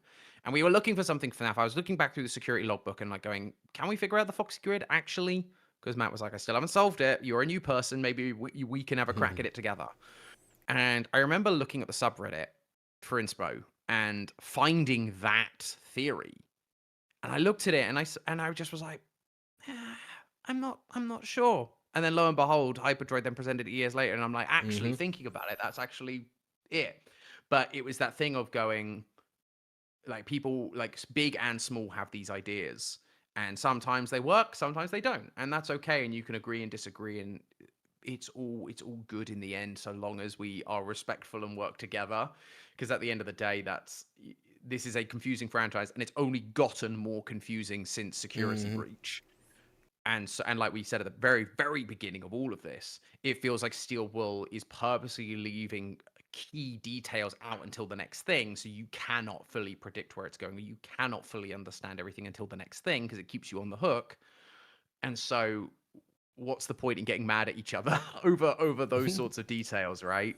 Because we're like, we'll find out. We don't know, but at the meantime, it's fun to do, and maybe together. And like I said, with oh, do I prescribe to like one of my two ending theories or one of your theories, or GodDavid? It becomes this discussion of, I think it's probably a little column A, little column B, little column C. Like it's a mixture of these things together. There's enough here that something probably works on a really solid foundation, but you have to have those three individual ideas, five individual ideas in order to put them together and find something that works. Yep. And You know, like I always think like if you zoom out, kind of what were you just saying? You're talking about we're trying to solve the FNAF lore before the next game comes out. Well, what is that? What are we actually doing? We're having yeah, fun in our fandom. We're talking yeah, about this game series we like, and we're just trying to predict what the creator who we admire is going to do in the next entry. exactly. Any if you're losing sleep, if you're feeling genuinely upset about someone else's FNAF theory, um, touch grass. But like, Right. it's just, it's not. One of the reasons to be friendly and respectful is just because it's not that serious. It's all in fun, and I think that when people try to take things too far, it loses an element of that funness. And I'm very glad that so many people that I've had the pleasure to work with live streams and other kinds of collaboration. Some of them are in the comments right now. Solid Silver and Withered Circle. These are people I've worked with before. Yeah. I'm so glad that they are friendly and they're willing to work with people, even if we have the smallest disagreement over FNAF theories, because to all of us, what is it? It's a video game that we like. We're just talking about video games. Exactly. Yep. These are just video games. It's just YouTube. Like, I think there's such a it's so important to let for any fandom, not just FNAF, but any fandom to have a sense of openness, because at the end of the day, as you say, we're all talking about something we like. And let's be honest, more and more as time's gone on, but especially with a franchise like this that's been around for so long, the gaps between things are getting bigger and bigger. Like, they've just, like, Poppy, for example, has just cancelled the book that was due to come out next year. I didn't know Yeah, that. the young adult novel has just, like, disappeared from all the websites. And, like, I think there was a website where it's under cancelled project, so it's like, who knows when we're getting another Poppy thing, like, proper. Um, Things like the Amazing Digital Circus had, like, massive gaps between uploads. And so it's like, if we just shoot people down and go, no, you're wrong, that doesn't work, or just like, it's like, we get less of the thing we like. Because it's like, oh, I get, like, after Secret of the Mint was done, I had weeks worth of content I got to watch and catch up on, and that was so fun. But if every one of those theories or theorists had been shot down to the point where they didn't want to upload anymore, that's one less person uploading content, which means that's one less, not even one less video, but like dozens and dozens of less videos for me to enjoy part of my fandom through. Which means, and if that keeps happening over and over again, eventually it's like, well, now I've got 6 months, a year, 2 years, 3 years waiting for the next FNAF thing. And I've got nothing to fill the void in the meantime, because everyone else has stopped doing it because no one wants to do it. Or again, it's not just FNAF, it's any fandom, but it's that having that openness and letting people explore ideas and talk about the thing that we love, and recognizing that it's just that we're talking about the thing we love, allows all of us to have more of the thing we like to enjoy, which I think is really important to remember and for all of us to hold on to. Yep, we're here because we enjoy it, and we should enjoy our time talking about it.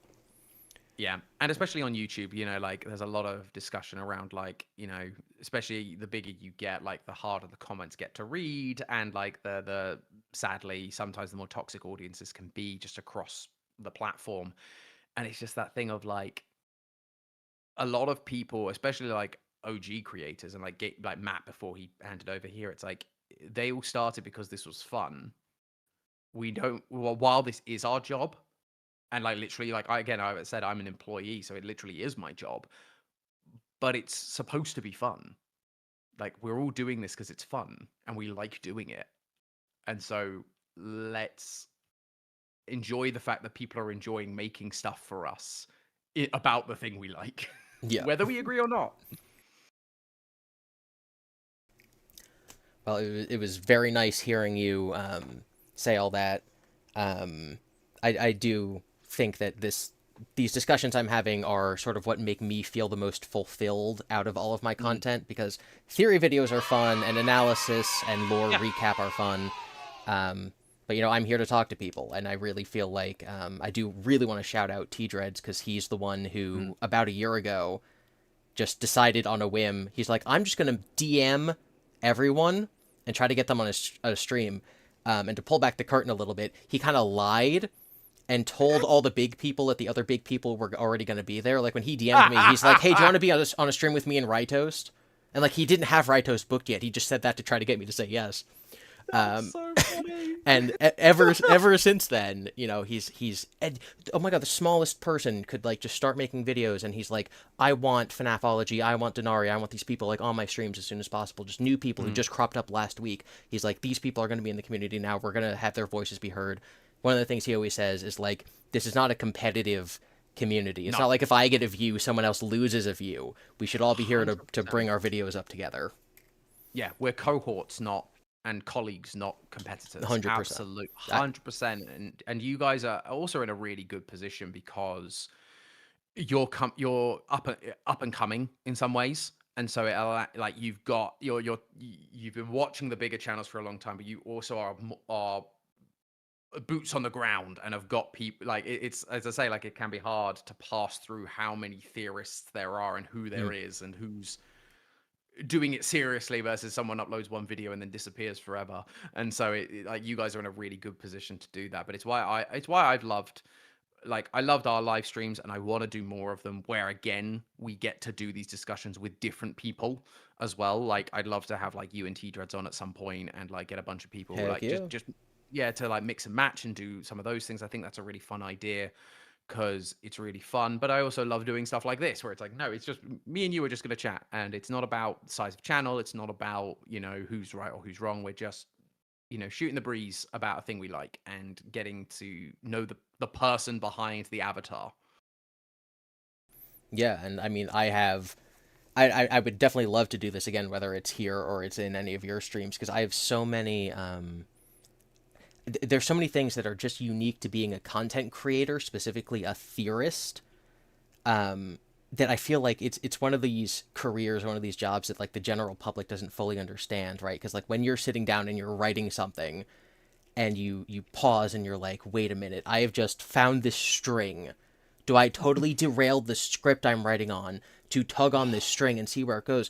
And I'm so thankful that I have, people in Discord to DM. And I was talking the other day to just a handful of people like Withered Circle and Kenny Bunny, and I just sent them this whole paragraph about like, what if the plush trap in FNAF 4, the plush trap little toy minigame you have to do is actually because the game is set after FNAF 3. And I wrote this like 5-paragraph long thing, and by the end of it, I talked myself out of it. Yeah. But I still had someone to talk. I started writing and I didn't stop, and by the end of it, I'm like, just ignore this message I just sent. But yeah, no, Yeah. God, I'd love to have those conversations with you and with whoever else, even people I haven't even like met or talked to yet. Yeah, like I definitely think like I'd love to do something like that because again, like the live streams we've done have all been very theory crafty focused of like games come out, what do we think? But I think there's definitely, especially in the world of FNAF, because there are theorists like across the spectrum in different franchises, but I think FNAF is just very, very prevalent, especially just within our circles. And so it's like I think talking about the meta behind theory and content creation while also tying it with FNAF is a fascinating and interesting discussion to have because again I know I talk a lot to Rye, we just hang out online just a lot, but he has a very different approach to coming up with theories and doing theories. Like he doesn't fully script them. Oh wow. He's riffing a lot, which I'm like, man, you're bold. I could never. No, I could never either. I'm like, oh my gosh, like this is the most like prompted I am, like interview sort of thing. I'm like, yeah, okay, that I don't need to script for, but like, yeah, doing a video where I'm like having to get evidence points right. I'm like, oh no, I need to know what I'm saying. And so yeah, it's like I think it's definitely in my desire to do that and like to have those discussions because again, I think there's just interesting things to talk about. And like I said it on our live stream, I'm in a very weird position because I'm, in a sense, I as a theorist came up at the same sort of time as the security breach crew because that's literally when I joined the company and started being on those live streams and doing stuff. But I'm on a channel that's been doing FNAF for 11 years. and so there's this weird mix mash of like you're a big channel, but you're not a big creator almost. And so it's then fun to get to know more people and talk about, like we say, the meta stuff of content creation as someone who wasn't around in the early days and is now in the essentially making content in the new wave of YouTube just to an inherited and big audience. It's just a fascinating challenge that is very unique to me, but it also then goes, for you guys, before you get big, learn these lessons or don't do these things. Yeah. Oh my gosh. Well, yeah, again, thank you for being here. I hope we can do something like this again. Maybe I'll send you a 5-paragraph DM one day about Plush Trap. So, Incredible. Yeah, yep, yep. absolutely. Everyone who's currently in the chat, thank you all for tuning in. Everyone who's watching on Tom's side, thank you all for being here. I'm glad that you felt the desire to tune into my channel at like 10 p.m. EST. I do have a big video coming out Sunday, so if you guys like my discussions, if you like my videos, please subscribe. It's going to be about a 5-hour long video about just the Stitch line in the Fazbear Fright series. Get excited. Right. Right. And then, I don't know, Tom, do you have any, I usually ask people, do you have any upcoming projects you want to shout out? Well, you know, we'll have another game theory up this Saturday, which is about one of my favorite franchises of all time, an old Nintendo franchise. I will leave people to think about which one that will be. But I'm excited for that episode. It's a fun, classic game theory style episode, so that's going to be fun. And I will be streaming as usual on Sunday. I'm probably going to be picking up Pokemon ZA on Sunday or sometime this week, and then playing that on stream on Sunday to see how badly it runs on the Switch One. Oh lordy, do you not have a Switch 2 yet? I do not. Oh. I went through the whole PS5, couldn't get my hands on a PS5 thing, and then when the Switch 2 stuff happened, I was like, I can't go through it again. My heart can't take it. I was on a train. I was on a bullet train in Japan when the Switch 2 like pre-orders launched, and I kept losing signal because we kept going through mountains, and so I didn't get mine on launch day, but I felt that. Yeah, it was hard, and it's like I don't play the Switch enough to I play my PlayStation and my and I'm playing computer games all the time, but the Switch is like there's the odd game, and so Pokemon is one of those ones I was like, oh, because it's on Switch One, I'll just get it. Like, I'm not that bothered by Donkey Kong or whatever, so I'm not going to, I'll play that at work on the work Switch 2 that we have, but I won't, but like, Pokemon, it's like, yeah, I'll just get it on Switch 1, and I think, but streaming the idea of I played Pokemon on Switch 1 to see how bad it was is just a funny idea. That is funny. Because I've seen things online, even from the Switch 2, that it's not great. So I'm like, ooh. This is going to be something. But yeah, so we'll probably be streaming that on Sunday. So you can tune into my channel, Mr. Tom Live, for that. All right. Well, on my end, I'd like to say goodbye to the people in my chat. Arkham Wolf, Withered Circle, Juan Potatoes, Raccoon Smiles, KK, thank you all for being here. And we'll come back later with another brief, calm discussion.